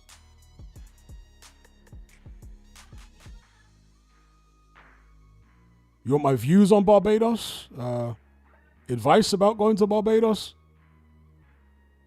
They've got lovely beaches, amazing beaches, particularly on the, which coast is it now? I forget whether it's east or west coast, but I want to say it's the west coast of Barbados is the nice coast in terms of calm seas and stuff like that. On the west coast. The east coast is the Atlantic side, and that side is like more rough, less heavily populated. The majority of the population live on, I want to say, the west coast, places like Bridgetown and so on, all the way down to the south of the island. Beautiful beaches all around there. Getting around as far as transport is very easy. You can just jump on their little mini buses. So they have like a national bus system where proper buses come along, which I guess are government buses, but they're very infrequent. And you have to stay at a bus stop to get those buses. Whereas if you just take the mini buses, which I think are privately owned, I might be wrong, but if you take the mini buses, you can hail them down anywhere, and they're always, there's going to be one coming along every couple minutes, those little mini buses. Just ask them where you're going, wherever you want to go. And if they go there, you just get on board. It's very cheap. So you really don't need to be taking taxis and stuff like that. If you do want to hire a car, if you're a British citizen, it's an easy thing to do. So yeah, getting around Barbados. It's a very small island. I think it might be only 20 miles. 25 miles from top to bottom. Is very small.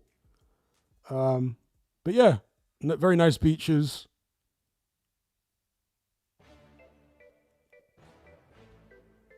The people, Bajan people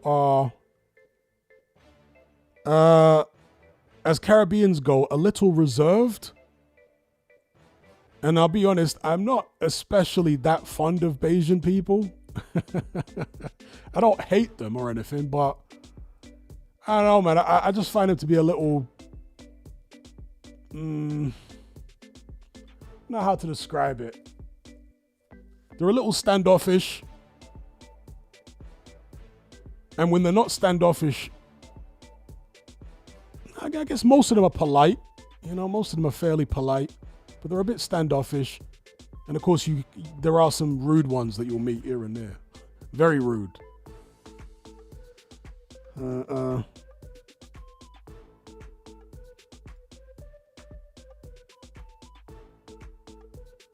Staying on the south coast. Yeah, the south coast. That's where all the action is. Nearby Oystons and places like that. Kyle says most Jamaicans are very standoff. I've never found it to be like that. I've found most Jamaicans to be very warm. Very warm. Most Jamaicans are very gregarious, bubbly, inquisitive, friendly. I find most Jamaicans to be very, easy to talk to and stuff like that. Far more so than Bajans. Bajans are standoffish and,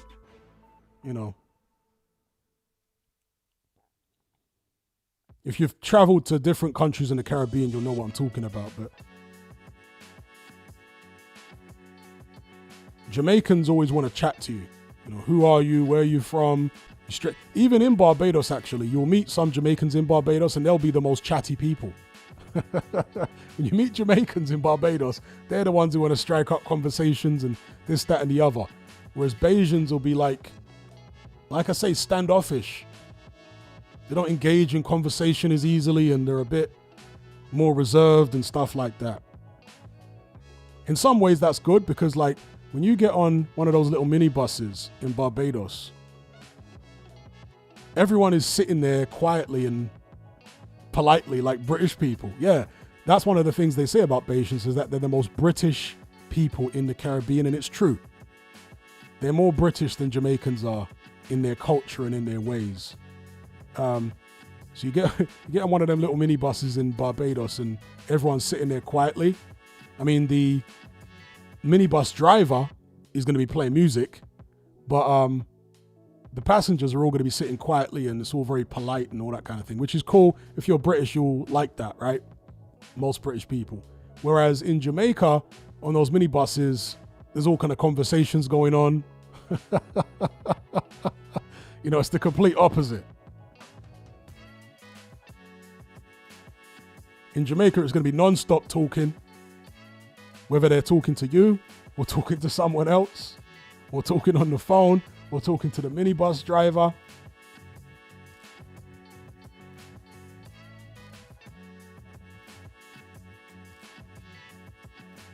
Kyle says, ain't Rihanna Bajan? Yes, she is.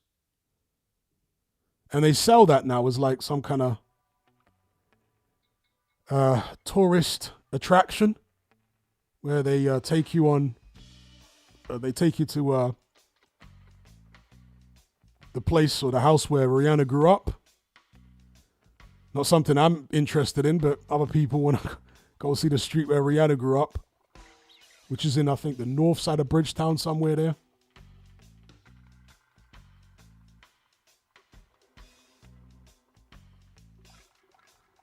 But yeah, Barbados is preferable to Jamaica because, in many ways, Barbados is preferable. The beaches are much better in Barbados than Jamaica, for one. And for two, Barbados is about 1,000,000 times safer than Jamaica.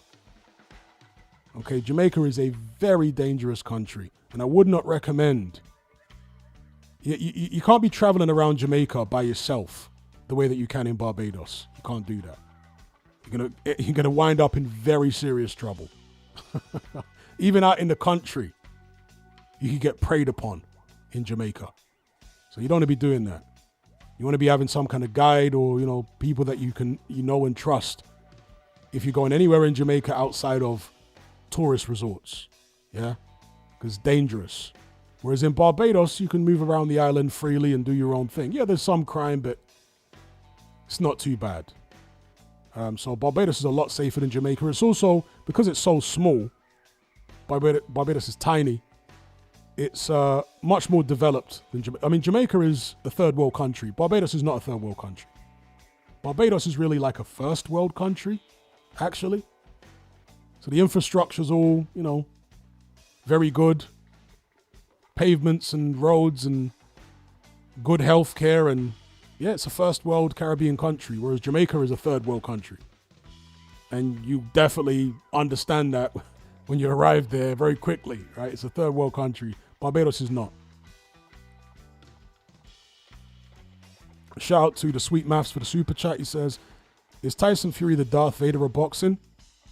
With Frank Warren being Darth Sidious? I think we had this conversation a few streams back, and I concluded that no, Fury isn't Darth Vader. Who did I say Fury was? Or maybe Fury is Darth Vader. I'm trying to think now. No, because Fury hasn't really been manipulated and led astray. So I can't say he's Darth Vader. I can't say he's Darth Vader. I'm not sure there is a character in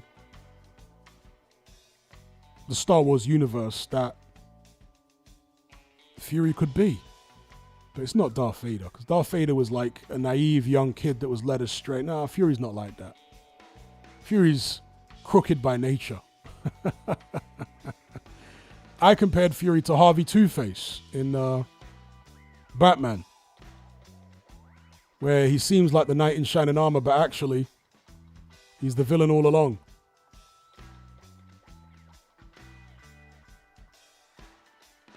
A shout out to the Sweet Mouse for the super chat.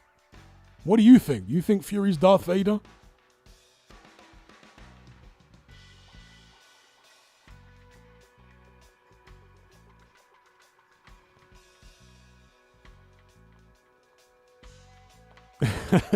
Encircled says he can't be because Vader redeemed himself. Indeed, he did at the end, right? Shout out to Jake. He says, I went to Jamaica on a family holiday and the guide strongly advised us not to travel to certain areas. Yeah, because it's extremely dangerous. I mean, even in, so for example, the American embassy, I'm not sure about the British embassy, but I know the American embassy in Jamaica used to be in Kingston. But because there were so many attacks on embassy staff, people had been robbed, kidnapped, all that kind of stuff over the years, they moved the embassy out of Kingston, which is the capital, to Montego Bay in a different part of the country. Because Kingston's just so ridiculously dangerous. Even uptown, you're not safe. And then there's Spanish Town, but even Montego Bay these days, there's bad stuff happening in Montego Bay. Very bad stuff. Tourists getting shot, robbed. And Jamaica is very, very deceiving because it's such a beautiful place. And the people seem so, again, warm and friendly. But you don't realize that a lot of the people that seem warm and friendly and cool are actually plotting on you in Jamaica. Oh, yes. And especially after sundown, you think you're in some nice, relatively rural part of Jamaica. The vibes are good, this and that. And then all of a sudden the sun starts going down and these other characters are turning up and you're like, what's going on here? And the country is flooded with guns. So you got to be very, very careful in Jamaica, wherever you go. Very, very careful. And more often than not, when you go on a package holiday to Jamaica, they will always advise you do not leave the hotel compound for your own safety. Now, obviously, there's no guarantee that if you do leave, you're going to have anything bad happen to you. But trust me, the chances of something bad happening are high. They're high. It's a very dangerous country. Even people with family from Jamaica, when they visit, their family members will tell them you can't go anywhere without us. Because if you go somewhere and people don't recognize you, they're going to approach you and start feeling you out, pause. And once they realize you're foreign, you're cooked. Do you know what I mean? You're food. So don't do that. Stick with people you know. Shout out to James Clifford for the super chat. He says, Happy Friday, Hatman. Do you have a favorite boxing book or books you recommend? I enjoyed the Black Lights and Dark Trade back in the days. To be fair, I haven't read that many boxing books, and the ones I did read back in the 90s, I've forgotten the name of because I had several boxing encyclopedias back then, which I got for Christmas, actually. For Christmas gifts, a couple times I got boxing encyclopedias. I remember one that was a big red book. I had a Muhammad Ali book. I had Lennox Lewis's autobiography. The first one, was it autobiography or biography? Oh yeah, I think autobiography. It was the one where Lennox Lewis has got a flat top. So this is before he had the dreadlocks. So he's got a flat top and he's on the front cover with the WBC belt because he was just WBC champion at the time. I read that. Nigel Benn's book actually was pretty interesting. I would say Nigel Benn's book, of what I can remember, because it's been so many decades since I actually read a boxing book. I would say Nigel Benn's book was really interesting because Nigel Ben had an interesting life. He goes through his childhood growing up in Ilford and whatnot, the death of his brother, which had a big impact on him, joining the military, fighting with skinhead gangs. And even after his career, he kind of went into a very dark place, started hanging around with really shady characters, doing a lot of drugs. He became a DJ during that period, Nigel Ben. And he was DJing all over the UK, DJing in Ibiza. And he was doing, popping pills and doing this, that, and the other. And he got into street fights. And one street fight that he got into, I seem to remember, he describes all this in the book, he hit somebody in the face with an ashtray and like bust their face open. And that person that he did that to was a somebody, or they were connected to somebody.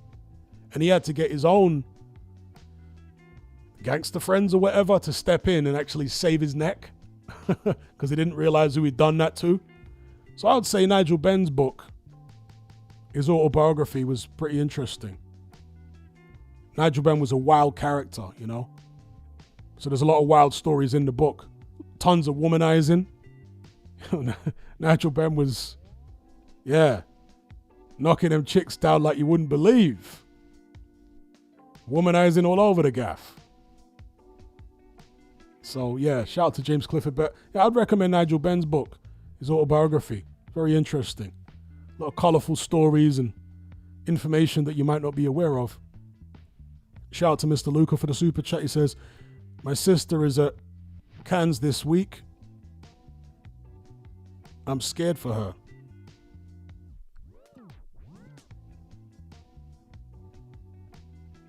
Hang on, I've lost the chat here.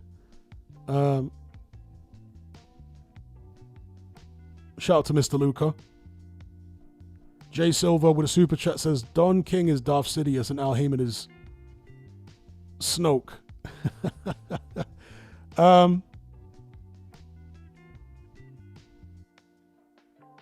I would say Don King is maybe Darth Plagueis and Heyman is Sidious. Maybe we could do that.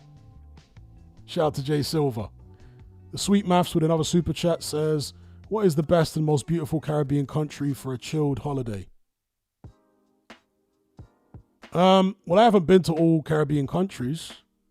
I've been to a few. One that I would recommend, although it's not the easiest place to get to from the UK. Hang on, give me a second here, 1 second. I'm going to mute the mic for a second. Just need to sort something here quickly. Can I pin this chat so I don't forget it? I'll get it anyway. 1 second.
Okay, sorry about that. I'm back. Where was I? Shout out to everybody in the chat. Let me pick up where I left off. Where was I? Shout out to Ben for the super chat, but I forgot to answer something. Okay, yeah, the Sweet Math says, what is the best, most beautiful Caribbean country for a chilled holiday? As I say, I haven't been to all Caribbean countries, so I couldn't tell you a definitive answer. You can have a chilled holiday in Barbados, you know, depending on where you are in the island. Anywhere on the west coast, especially the further away you get from Bridgetown, it gets progressively more chill. Although, funny enough, I want to say the best beaches are in and around the Bridgetown area. That's like the southwest of the country, all the way down to the south. But if you really want to go all the way chill, I would say Anguilla, which is actually I think it's a British territory. Pretty sure it is. So Anguilla, beautiful beaches, very safe, chilled, not as wild and raucous as, some more touristy, and it's touristy, but not too touristy, right? Pretty much everywhere is touristy. Well, everywhere with really nice beaches in the Caribbean is pretty much touristy. I guess Cuba. But going to Cuba is like going back in a time machine to the 1970s or something, right? I mean, the hotels in Cuba are so dated, it's bizarre. But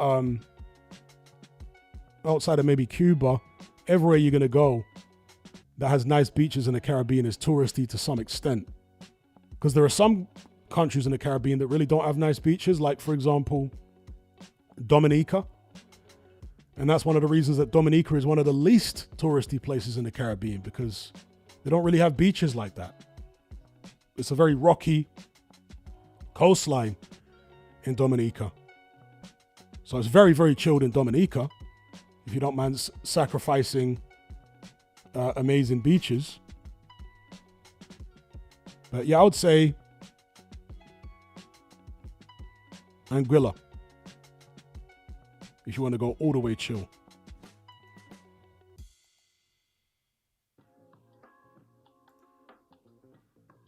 Shout out to the Sweet Maths. Ben says, rumored matchup between Boots and Tio. What's your opinion? My opinion on that one,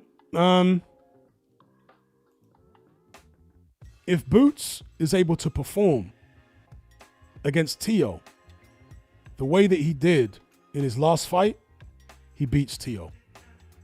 But if he performs the way he did against, what's the guy called now? The guy he fought beforehand. Please remind me of the guy he fought before his last fight. Boots Ennis.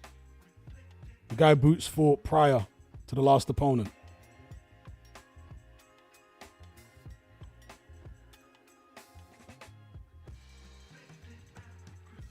Gonna have to go to Boots Ennis's page.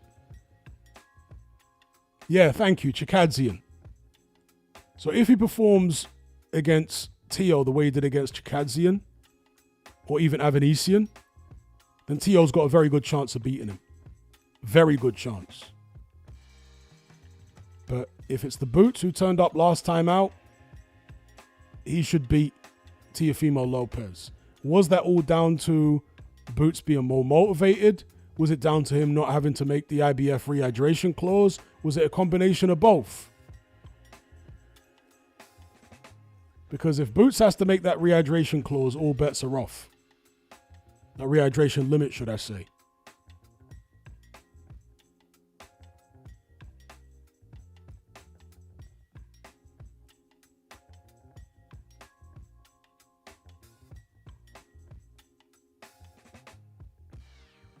Shout out to Irons Analysis. He says, evening, what is your opinion? Or what, in your opinion, separates the most successful people on the planet to your average Joe?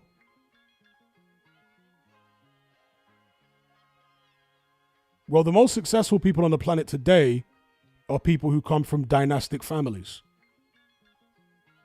So they're, the majority of successful people, if you're talking about the multi-billionaires, they're not the ones who made all the wealth. It was some ancestor of theirs. In some cases, you go all the way back hundreds of years with some of these families. And so the difference is they pass their wealth on to their children and they teach them different things. They don't teach them to be employees, obviously. They teach them not only how to make money, but how to manipulate politicians, put politicians in their pocket. See, that's the next level of the game. One level of the game is learning business, how to make profits and advertising and even going into stocks and shares and understanding the market. But the next level above that is manipulating the market. The next level above that is putting politicians in your pocket so that they put policies in place that are going to benefit your endeavors. So it's a very nuanced answer. It has to be, if you're talking about the most successful people on the planet, the very, very top guys. But if you just mean like your average millionaire, let's say self-made millionaire, because they're not the elite, right? But your average self-made millionaire, what differentiates them from most people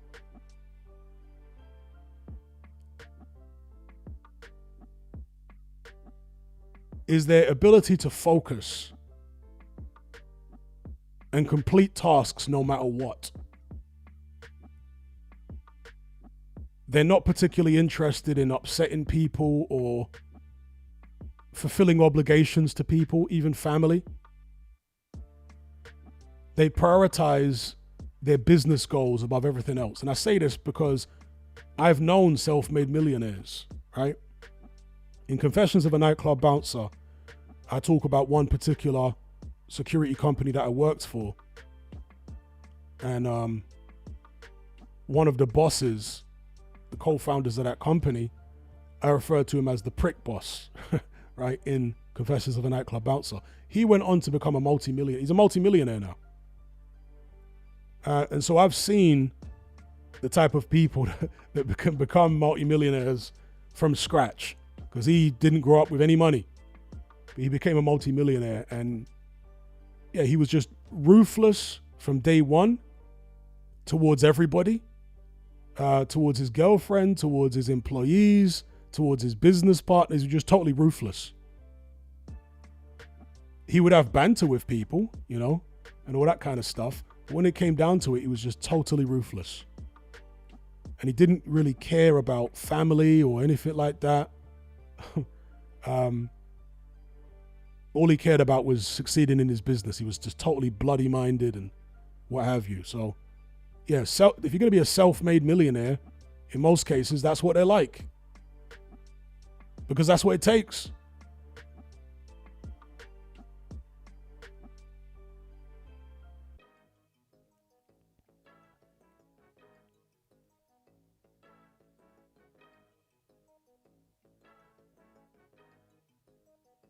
Charles B says, was the prick boss a sociopath? Perhaps, yes. Perhaps, yes. Because if he did have a conscience, it was a pretty weak one. Pretty weak sense of conscience. I've told a story before. So the prick boss was a cokehead and he smoked weed. And that's one of the things as well you find with a lot of, not all of them, but there's a decent percentage of them, especially the younger ones, who are like self-made. A lot of them are cokeheads. And he was a cokehead, this guy. When I say cokehead, I don't mean he was necessarily an addict. His life didn't spiral out of control, obviously, but he did like, a bit of Charlie, at least once a week. And because I've never taken coke, but as I understand it, it makes you feel confident, is one of the main benefits that people get from it, is it makes them feel like confident. And he was already a confident guy, but yeah, it took his confidence to the next level when he was coked up.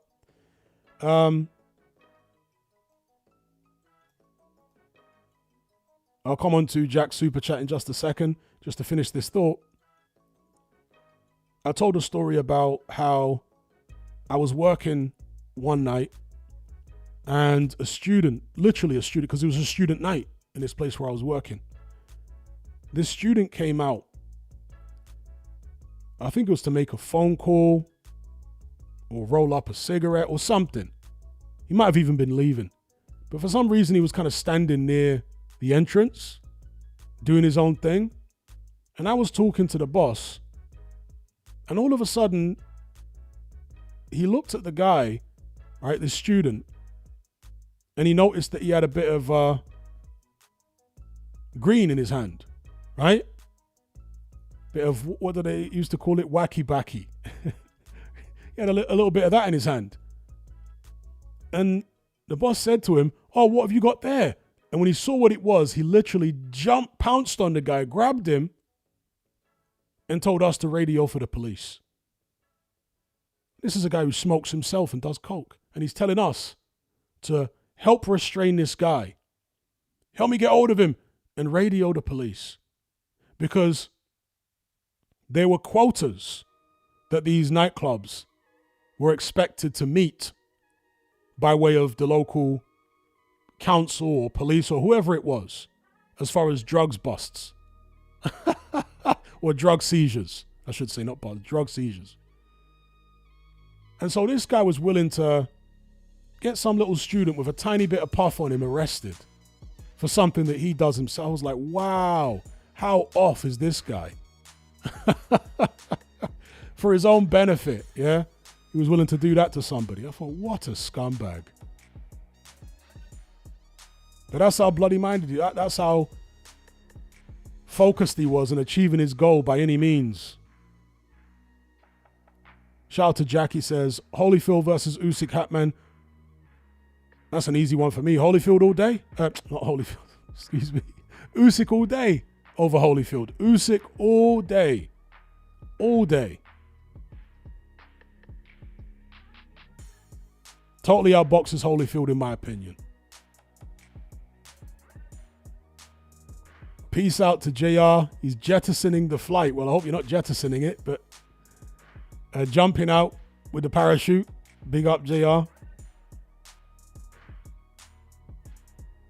A Dragon says, what would Costa Rica be like for an Irishman who doesn't speak a lick of Spanish? How are the women there? Well, in Guanacaste, absolutely fine because it's full of gringos. So you won't have any issue in the Guanacaste region because it's full of people from America, Canada, Europe, etc. And when you go to the touristy areas, most of the shops, the locals, I mean, most Costa Ricans don't speak English, right? Or not very well. But when you go to the touristy areas, they obviously have locals that can speak English for obvious reasons. But as I say, because there are so many gringos, you can always get another gringo. You can make friends so easily with Americans and Canadians and whatnot. And some of them do speak Spanish. So you can ask nicely and get them to do whatever you need for you. And yeah, it's not a problem.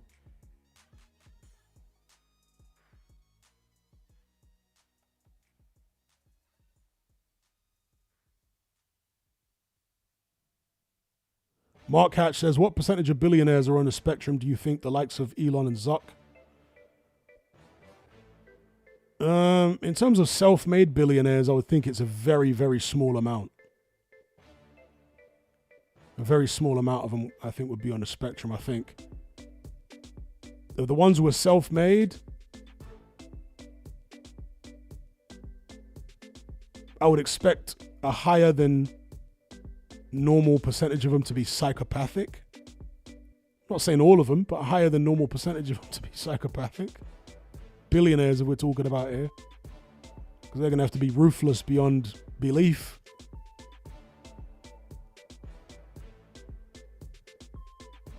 Shout out to Charles B.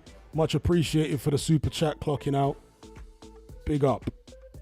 Have a good one, Charles. Big up, big up. But as I said earlier on, most billionaires come from dynastic families, including Elon Musk. Elon Musk tried to play down how wealthy his family was. Kind of ridiculous. But his dad made loads of money, which Elon benefited from growing up. There's nothing wrong, obviously. I would like to be rich so that my kids can benefit from my wealth. But they tried to paint this picture like he was a self-made, started from the bottom, Drake style. Not that Drake was self-made. I'm saying it as an ironic statement. But yeah, that's not Elon Musk. Elon Musk grew up in privilege. I don't know as much about Zuckerberg's background, so I couldn't tell you.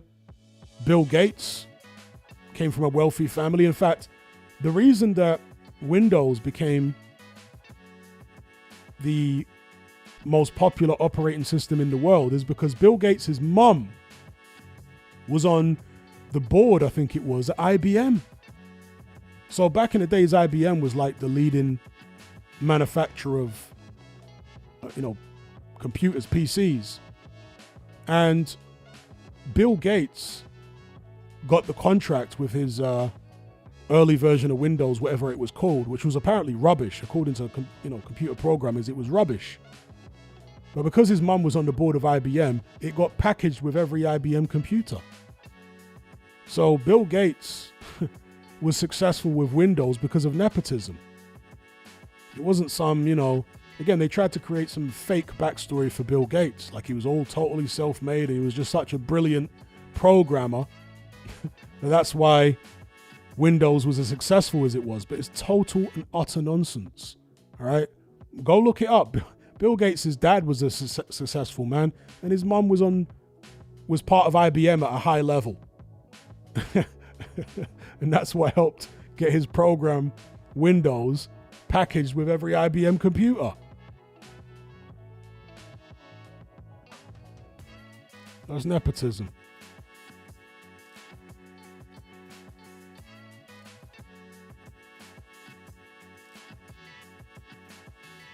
Shout out to Chainsaw. Big up, big up. Shout out to Iron Mike. He says he's going to catch the replay tomorrow.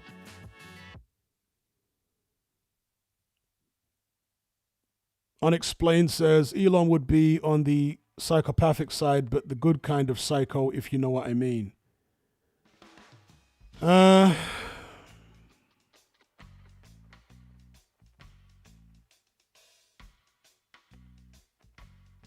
I've never found Elon Musk to be an impressive individual. I've never found him to be impressive. I think he's a front man. This whole persona of him being like the real life Tony Stark, I don't buy it. There's a guy who you guys can look up. Let me get his name. Why do I always forget his name? Because I watch so many of his videos. And I've read so many of his articles. Greg Reese. So there's a guy called Greg Reese who has done several exposés on Elon Musk. Look him up. And there are many other people. It's not secret information regarding Elon Musk's background and his family and his companies and all this kind of stuff. PayPal, even Tesla. His backstory is just totally fake. Okay, so I've never really found him to be a particularly impressive individual. Truth be told. I don't hate the guy. I just shrug my shoulders whenever somebody mentions Elon Musk. It's not somebody I've ever been particularly impressed by. Shout out to Tom for the super chat. He says, time to sleep. Good to catch up, Hatman. Have a good one. And you too, sir. Much appreciated.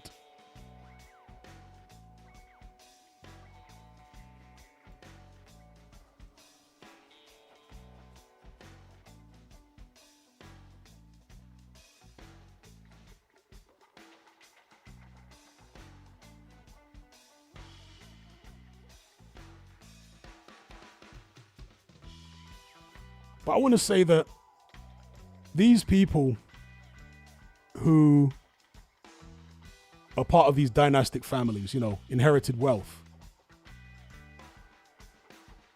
the offspring are very rarely as impressive as the original. They might be more famous than the original, but they're very rarely as impressive. The one who actually built the whole thing from scratch is usually the most impressive person. Even if they're an evil person, they'll be impressive in terms of their intellect and drive and all that type of stuff. Do you know what I mean? The original will usually be the most impressive.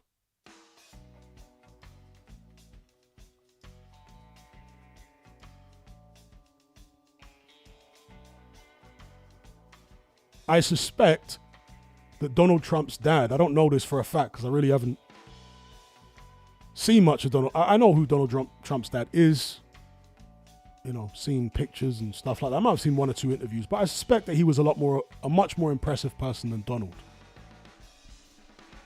Donald Trump is kind of funny. That's how I describe Donald Trump. He's like funny as a character. Does his little funny dance, and the way he talks is funny, and his hand gestures are funny. That's about as much as I can say about Donald Trump. It's kind of funny, unintentionally funny,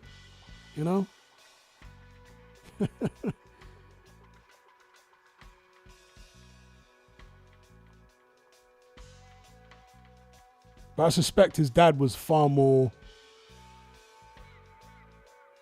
talented, I want to say, Donald Trump's dad, than Donald himself. Was his dad also called Donald Trump? I don't think he was. Maybe I'm wrong. But Donald Trump, of course, is much more famous than his dad. His dad was a property tycoon. But, Donald went on to be far more famous. Fred Trump. Thank you, Mark Hatch. Fred Trump, yeah. I suspect Fred Trump is a more impressive individual than Donald.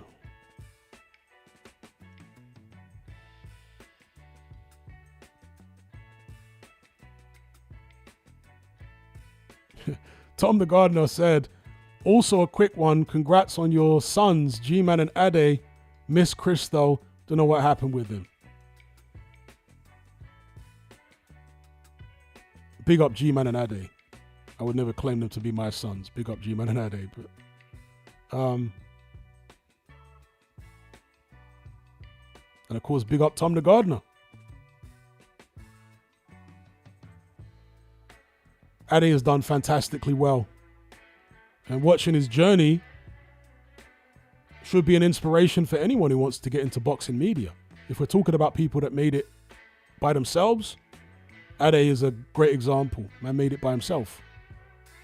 From a YouTuber all the way to working on DAZN and previously Sky, flying around the world, did all that himself.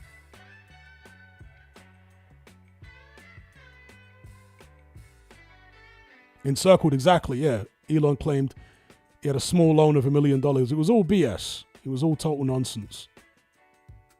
Shout out to Jake. He says, Hatman, why do you think Bellew ain't been to one Saudi fight yet? You think Bricktop has put the blockers on it? Not saying this because I want him there. Just strange, as he's normally rimming Eddie. That's a good question. The reason I've never asked this question myself is because it's so much of a relief when Tony Bellew isn't on a broadcast. So my mindset is just go with it. Don't even think about why Bellew isn't here. Just be glad that he's not, So I'm not sure. Has he said something derogatory about the Saudis in the past? Or is it Bricktop? Who knows? Whatever it is, I'm glad that it's in place because Tony Bellew is insufferable.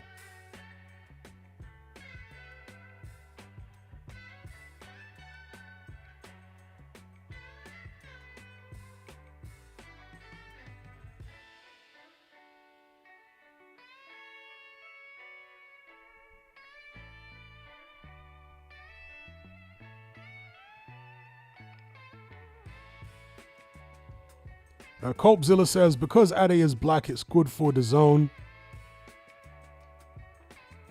Well, it might be part of, they might like the diversity thing that they push in the media, but that's not the reason that Ade's not there just because he's black at all. Ade is a talented presenter. There's no question about it. He's a talented presenter, and therefore he deserves to be there. Unlike the Ade knockoff who was working for TNT.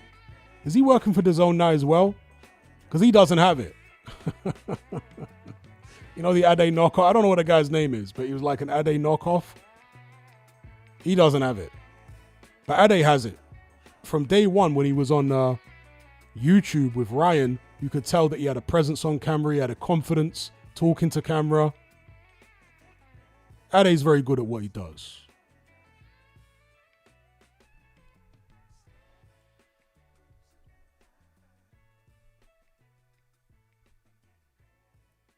Iron says, think his name is Jamie Walker. Are you sure? I could have sworn he was also of African origin. I mean, some Africans have got European surnames, but is his name Jamie Walker? It's like the Ade knockoff. Because they've got a formula. These, for boxing broadcasts now, they've got a formula. The formula is female presenter, right? Female lead presenter for some reason.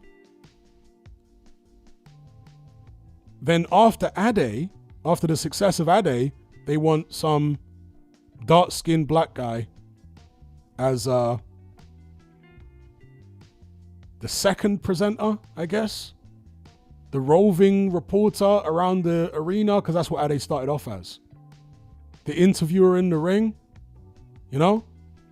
Since Ade was so good at that, TNT tried to copy and get their version of Ade on. And again, a female to do the main. Yeah. So there's a formula that all these broadcasters try and copy.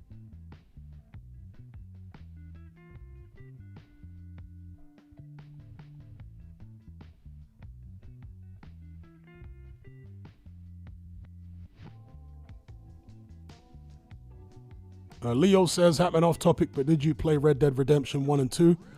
Yes, I did.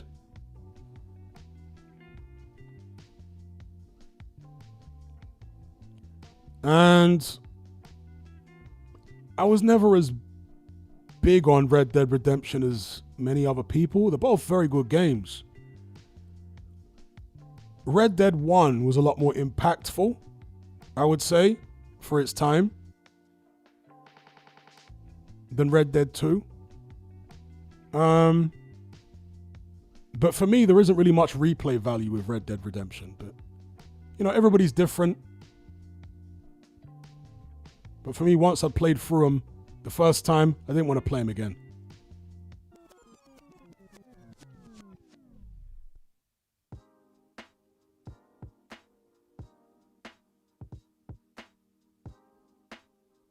Chainsaw says, have you watched any of the series Mobland? Apparently it's good. I haven't watched it. Is that about like Irish criminals with what's his name now? Bane. What's the British actor called? Why have I forgotten his name? Bane and Venom. What's his name? Tom Hardy. Excuse me, Tom Hardy. That's got Tom Hardy in it, right? Mobland, Irish criminal thing.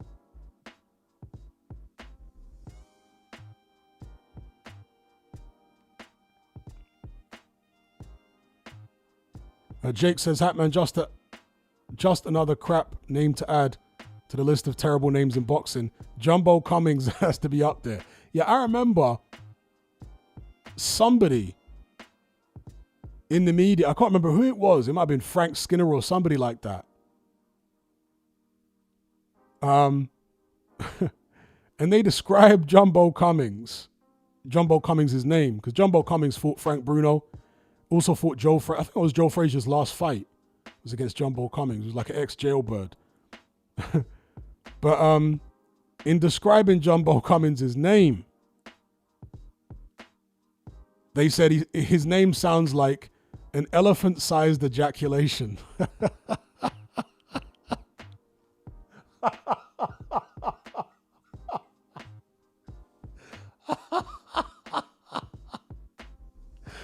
Oh, that's crazy. Jumbo Cummins. Yeah, it's a crazy name. Shout out to Jake. But yeah, it sounds like an elephant-sized ejaculation. Jumbo Cummins. Pause.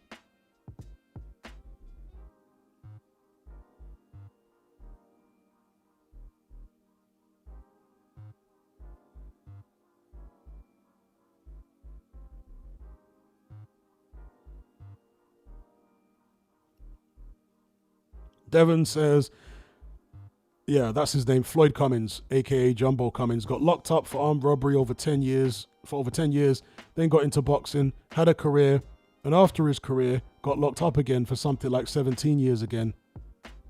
Yeah, kind of like Clifford Etienne, right? Clifford Etienne came out of prison and became a professional boxer after doing a long stretch in prison. And when his boxing career was done, he went back to prison. In fact, is Clifford Etienne still in prison now? And I'm pretty sure it was also the same crime. See, for some guys, their destiny is to be in prison. It is what it is. You know what I mean? Some man, that's their destiny. On some level, some of them are actually happier in there. You know, certain guys on some level who are actually happier in prison. I know there's being institutionalized, but I'm not sure whether that's the reason that they're all happier in there, you know, for all of them. I'm just looking up Clifford Etienne on Wikipedia to see if he's still in prison.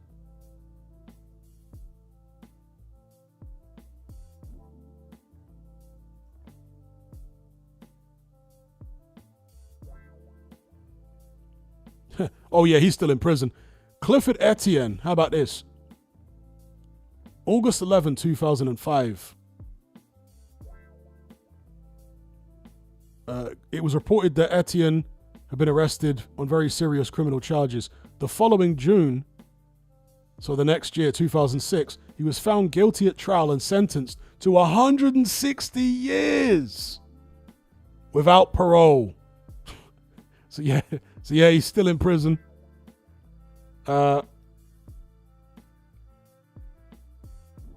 This was for an alleged cocaine-fueled crime spree that included robbing a check cashing business, carjacking, and attempting to shoot a police officer.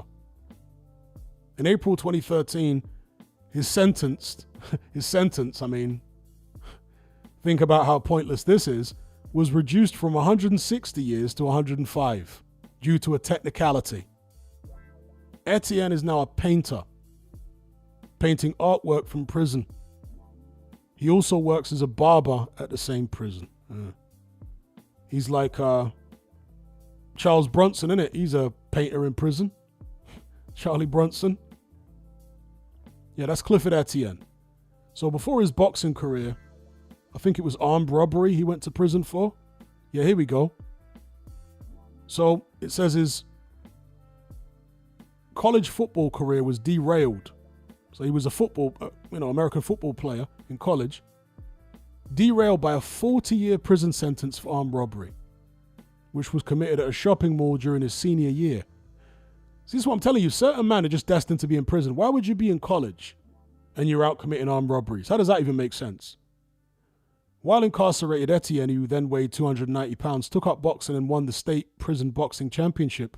While in prison, he was a member of the Gunslingers prison boxing team in Louisiana and reportedly had a 30-0 prison record. He was released on good behavior after serving just 10 years, of a 30-year sentence. While incarcerated, Etienne enrolled in classes at Southern University and received high marks for his degree. Dear, oh dear. Man was in college playing college football and decided to go commit an armed robbery. So prison is where he needs to be. He's hell-bent on being in prison, this guy. Yeah? So, very strange. But this is even stranger, right? Born and raised in Louisiana, Etienne was a self-proclaimed nerd growing up. I mean, so this guy had potential academically. You know, he was in college, a standout linebacker, recruited by top colleges, and a lot of the education he started in college, he actually finished in prison during his first sentence and received high marks for his degree. What a degenerate. But there you go. That's just some people's mission in life, is to make sure that they spend the rest of their days in a penitentiary. How strange. Connor says maybe he was on the DL. Yeah, maybe. See, a lot of these guys that don't fear prison is because they're on the DL. Because they're not going to miss the women, yeah? Because for most of us, that's one of the things that we are concerned about going to prison. Especially if you're doing a long stretch, having no access to women. But if you're in the down low, you don't care. So yeah, Clifford Etienne. I don't know what that's all about, bro. Man was determined to go to the penitentiary forever. And his wish was granted.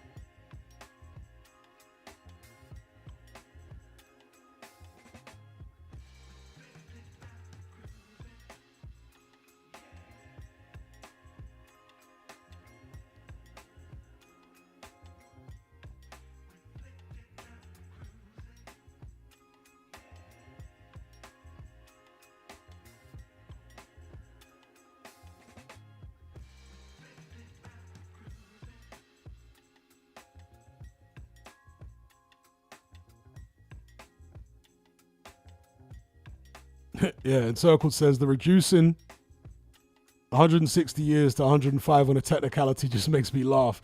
Yeah, some of these sentences in America are just crazy. Sentencing somebody to 160 years is crazy enough, but I've heard sentences of like 200 years, 300 years. Oh, it's crazy.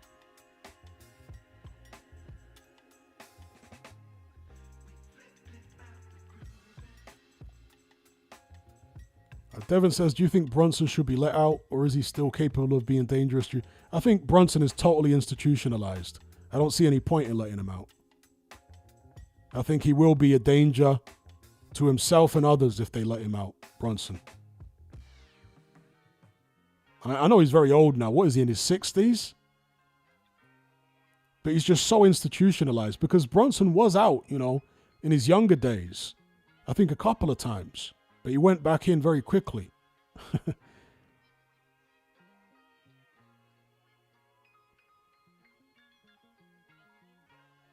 Some of these guys are just total degenerates, you know. They can't function normally at all.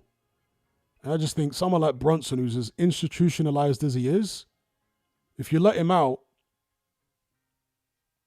I don't see anything good happening. I think he would be very traumatized if he was let out.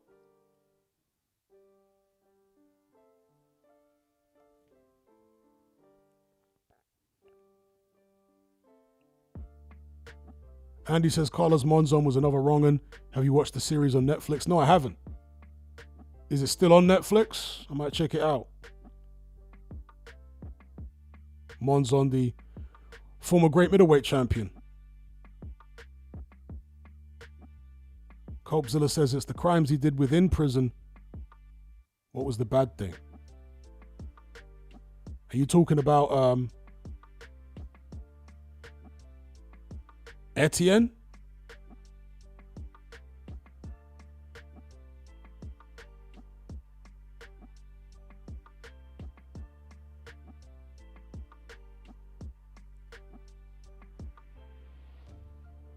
Mark, excuse me.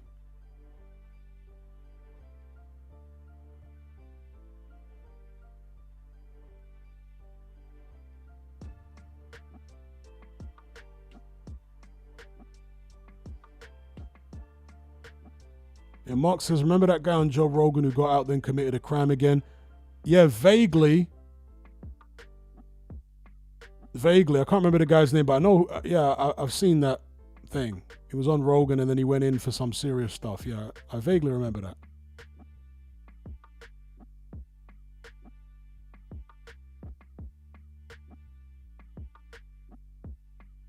Mark says it's even worse when they give 200 odd years on top of natural life. yeah. US courts and the sentences are crazy. Man serving the rest of his life sentence in the afterlife. He might have to be resurrected a few times, reincarnated a few times to finish the sentence off. Colbzilla says Bronson, he did more bad inside the... Okay, talking about Bronson. Yeah, Bronson did more bad inside than out. Yeah, for sure. He's not a murderer or anything like that. But he's just so institutionalized, He was... When he came out, when he was young, he went back in quick because he was institutionalized then. Do you know what I mean? He couldn't cope with life on the outside then. So now that he's in his 60s or whatever, what, you think he's going to cope with it better now? No, he's going to be totally fried if they let him out. Totally fried.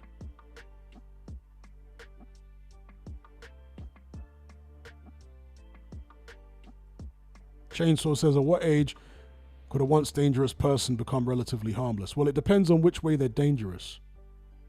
If it's somebody with a really bad temper who, I don't know, used to bash people up and stuff like that, an ex-football hooligan or something, then once they become physically frail and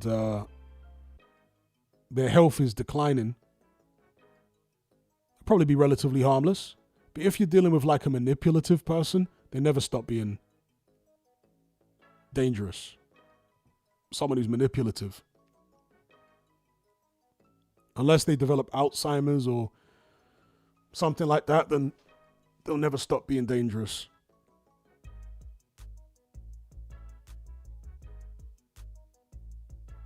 Indeed, and Circle says if you can acquire and fire a weapon, you are dangerous. That's true.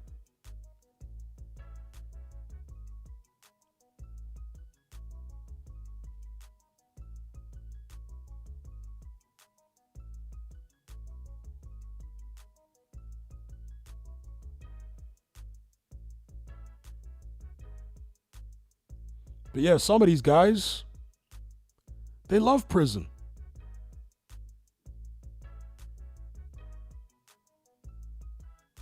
Literally, it's a weird thing to say, isn't it? It's a weird thing to think. But there are some guys who actually love prison. Imagine that. And therefore, that is where they belong. They love prison. One of them would be Chopper.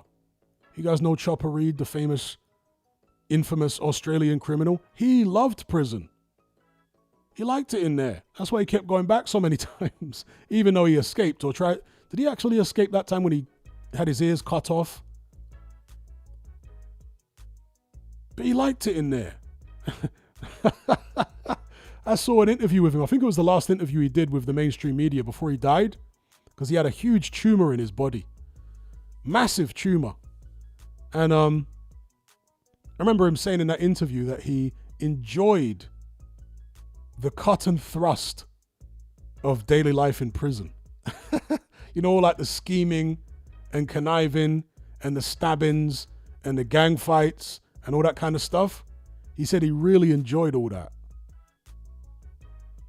And of course, people like him are the most dangerous people in prison because they enjoy being there, They enjoy all the back and forth beefs and all that business, whereas a normal person in that environment would be stressed out of their mind. Striker says, I knew Chopper. Okay. Did you know him well?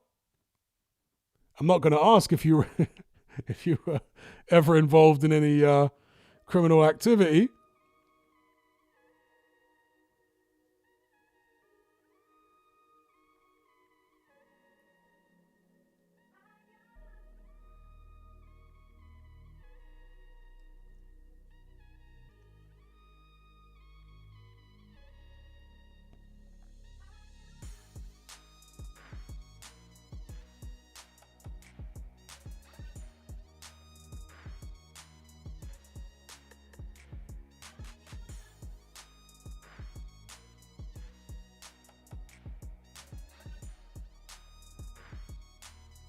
Jake says, look at Don King. He's 205 years old and still trying to lie and manipulate fighters. Yep. That's a good example. Don King. Still can't trust him. And he's somebody that is in the world of business. Imagine if Don King was still a gangster, because that's how he started out. He was a gangster from Cleveland. Imagine if he was still in the streets, manipulating people, getting them offed. I mean, look at many of the Godfathers, right? The Dons in the Italian-American mob. They were very dangerous because they're giving out orders to assassinate people. You know what I mean? Still very dangerous and manipulative and whatnot. Machiavellian. Shout out to D-Man for the super chat. He says, did you manage to read the book, The Fourth Turning? No, I have not yet managed to read that book. But I remember you recommended it. I've got it in my bookmarks here.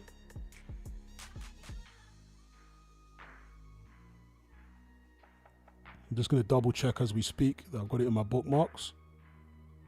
Because there's so many here. Yeah, there it is, The Fourth Turning. What the cycles of history tell us about America's next rendezvous with destiny. 1997, The Fourth Turning, an American prophecy. I haven't got around to ordering it yet, but I'll definitely get there. But shout out for reminding me. I am an avid reader. Shout out to D-Man for the super chat. Striker says, knew him casually, Hatman. He's talking about Chopper Reed. I was never a crim, but a friend of mine was a well-known K1 fighter in Australia who made a low-budget film in Australia, and Chopper had a cameo. Okay. Met Chopper, and he came to the film premiere with us. Yeah, Chopper Reed, a very charismatic man. He actually did stand-up comedy at one point in his life, Chopper Reed, which is so bizarre.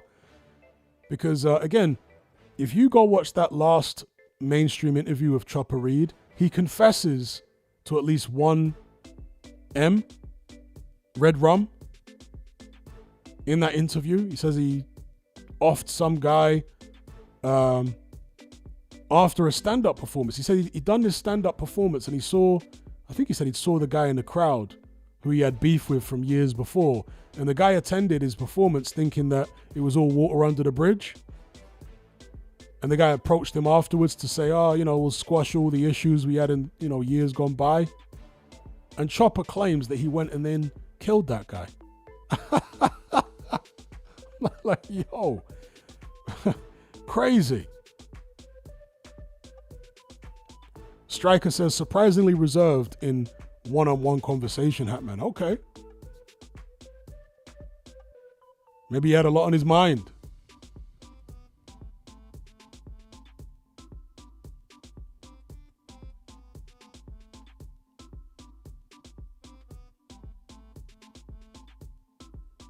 NJ says, I think he cut his ears off so he could go to a different wing. That might have actually been it. But what a crazy individual.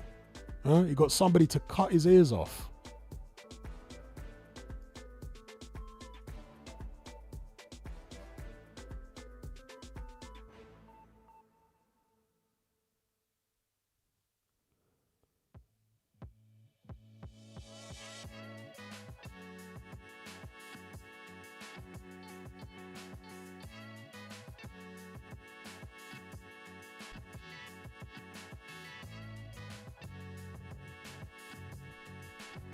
But that breed of Aussie, you don't really see them anymore, do you?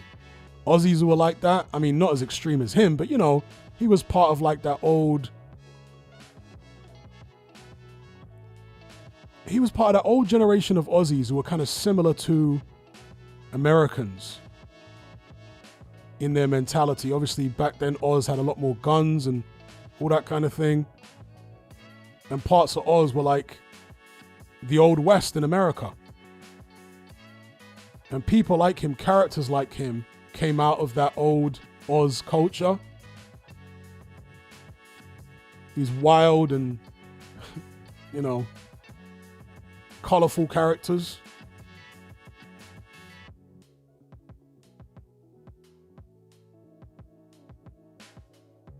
Grind says, just joined the live now. What are your thoughts on the Diddy case? The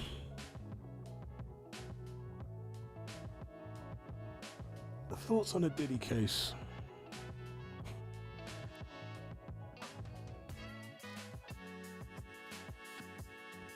I haven't been looking too deeply into it as far as, keeping up with the day-to-days of the trial and all that kind of stuff.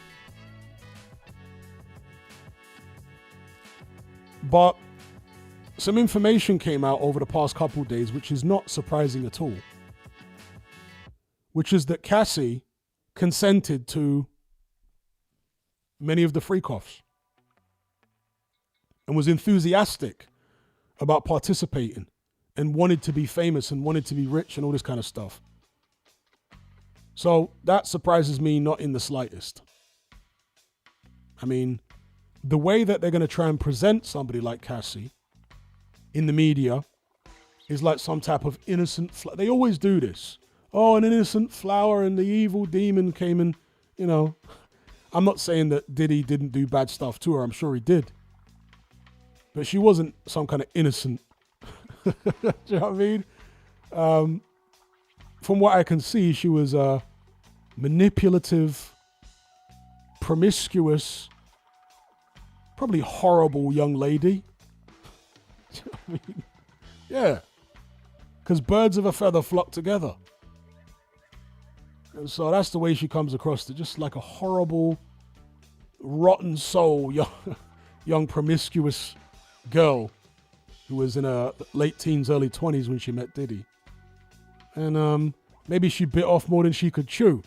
I don't know. But based upon what they say Diddy is actually accused of so far, maybe there's going to be more stuff in terms of evidence coming out during the course of the trial. But look, I'm no lawyer, but it does seem a bit weak from what I've seen so far in terms of evidence. It seems weak. Like, he's surely guilty of domestic violence. But all the trafficking stuff, it seems weak to me.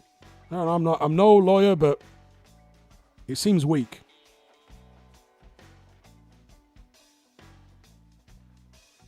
It seems trumped up. So, as far as I've seen regarding the evidence, yeah, Diddy's certainly guilty of domestic violence, but beyond that, I'm not really sure what he's actually guilty of. You know what I mean? Haven't seen anything too compelling for all the other charges.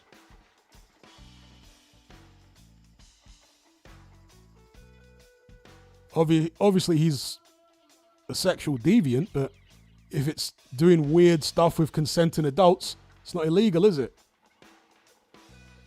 At least not in the United States.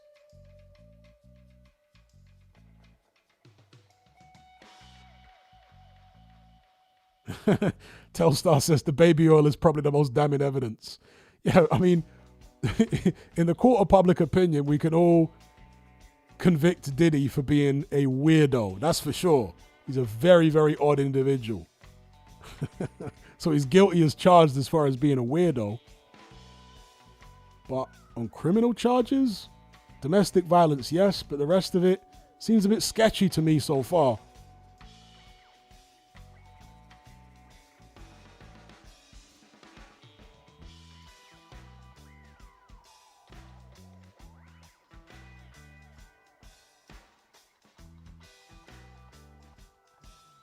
Vincent says Australia used to have a very upfront criminal world. Everything is very behind the scenes now. If you know, you know.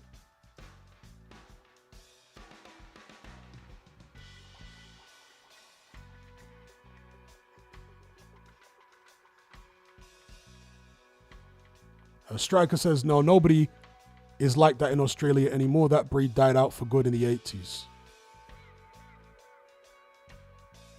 D-Man, shout out to you for the super chat again. He says, do you think Andrew Tate was guilty of trafficking? You know, this trafficking thing is not what a lot of people assume it to be when you actually look into it. So when you first hear trafficking, you think that someone's been kidnapped, right? That's literally what you think. Someone's been kidnapped, stuffed into a boot, you know, or a bunch of women have kids or whatever been stuffed into a boot somewhere, bound and gagged, and then they've been transported across state lines and then sold into prostitution. You know what I mean? That's what most people imagine when they hear about trafficking. Yeah.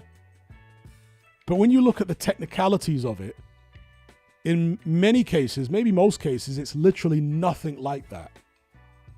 It might be a young female who is, I don't know, 16, 17 in some cases, who tells you that she's 20, right? And so the guy is a rich and famous individual. He's got loads of groupies and women around him. And he's got a whole motorcade of cars. And in one of the cars, there's an underage girl, or a girl who's relatively young, let's say, because in the United States, in some states, if you're under 18, you're classed as a minor. Even if you're 16, 17, you're classed as a minor, right? A little bit different to the UK, although in the UK it might be similar, but anyway, the age of consent, I don't think is the same in every US state. I think in some states it's 16, others it's 18. But the point I want to make is,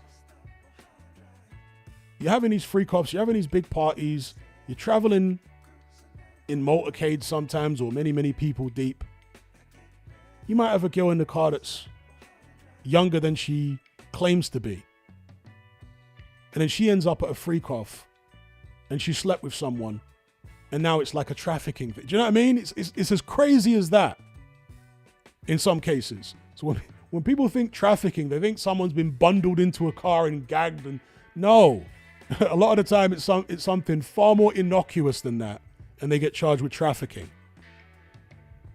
And so with regards to the Tate situation, there are different allegations from different women, and the ones I've looked into seem very, very sketchy.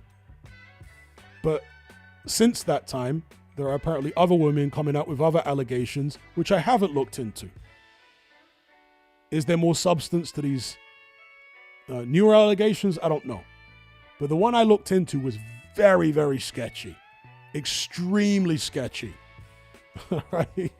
So sketchy, you have to question why charges were brought against them on such sketchy evidence, you know?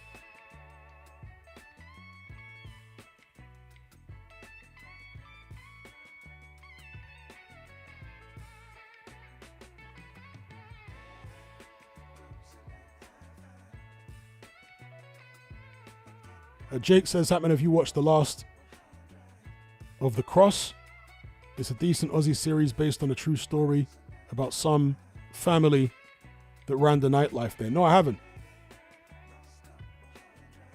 Is that on any of the streaming services? Big up Connor, heading off. Great chat today. Big up.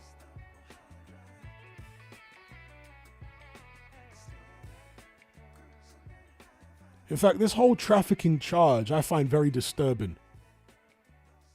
I'm not talking about specifically the Tate case or the Diddy case. I just mean in general. Because the burden of guilt for quote unquote trafficking seems to be very low. Very, very low, like suspiciously low. And of course, the vast majority of people being charged and or convicted of trafficking are men.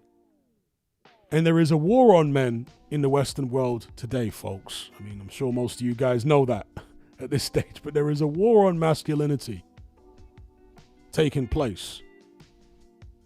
And this trafficking thing is just, if it's proper trafficking, people like being kidnapped and taken against their will across state lines, or, trafficked across country without realizing what they're being taken across country for, if it's something really insidious like that, then of course people should be convicted and go to prison. But from what I've seen, in a lot of cases, it's nothing like that. People are still getting charged with this stuff.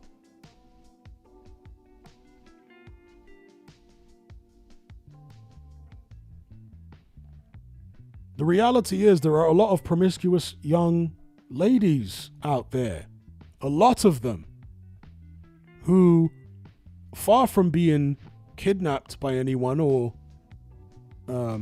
manipulated, they willingly gravitate towards male celebrities and what have you, throw themselves at these guys, lie to them in some cases and tell them that they're much older than they really are. This is a common thing. Do you know what I mean? It's common. But then when charges come down upon the celebrity, oh, this innocent girl, it's like, come on, man. Innocent.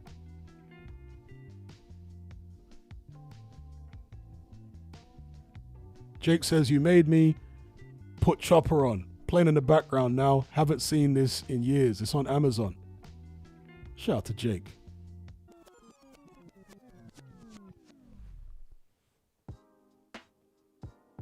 Yeah, the thing about Diddy, Star Fox says somebody is jealous Diddy had more oil than Saudi. Mark Hatch says Diddy was set up because he started suing the liquor company owners. Yeah.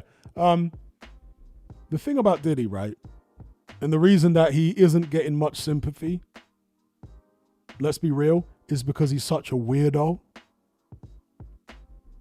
And maybe that was part of the plan for the people who have gone after him. They knew that when all his weird sexual exploits were exposed, then trumped up charges were more likely to stick, right? Because even though a lot of the stuff he's done is not, is not criminal, it's so weird that it makes most people kind of detached from him. Does that make sense? We look at him like, okay, he didn't even do a lot of the stuff they're charging him for, but he's such a weirdo, I don't even care. That kind of effect.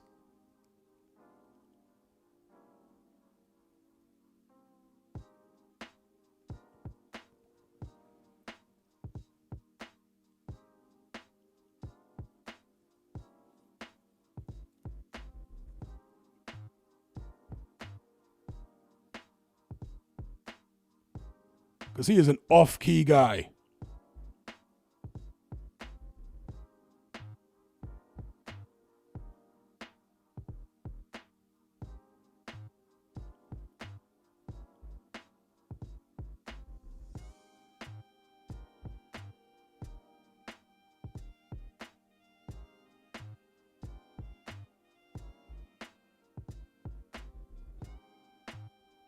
All right, peeps. Gonna bring this one to a close. Shout out to everybody who joined the conversation. Special shout out to those who donated via Super Chat. It's been great as always.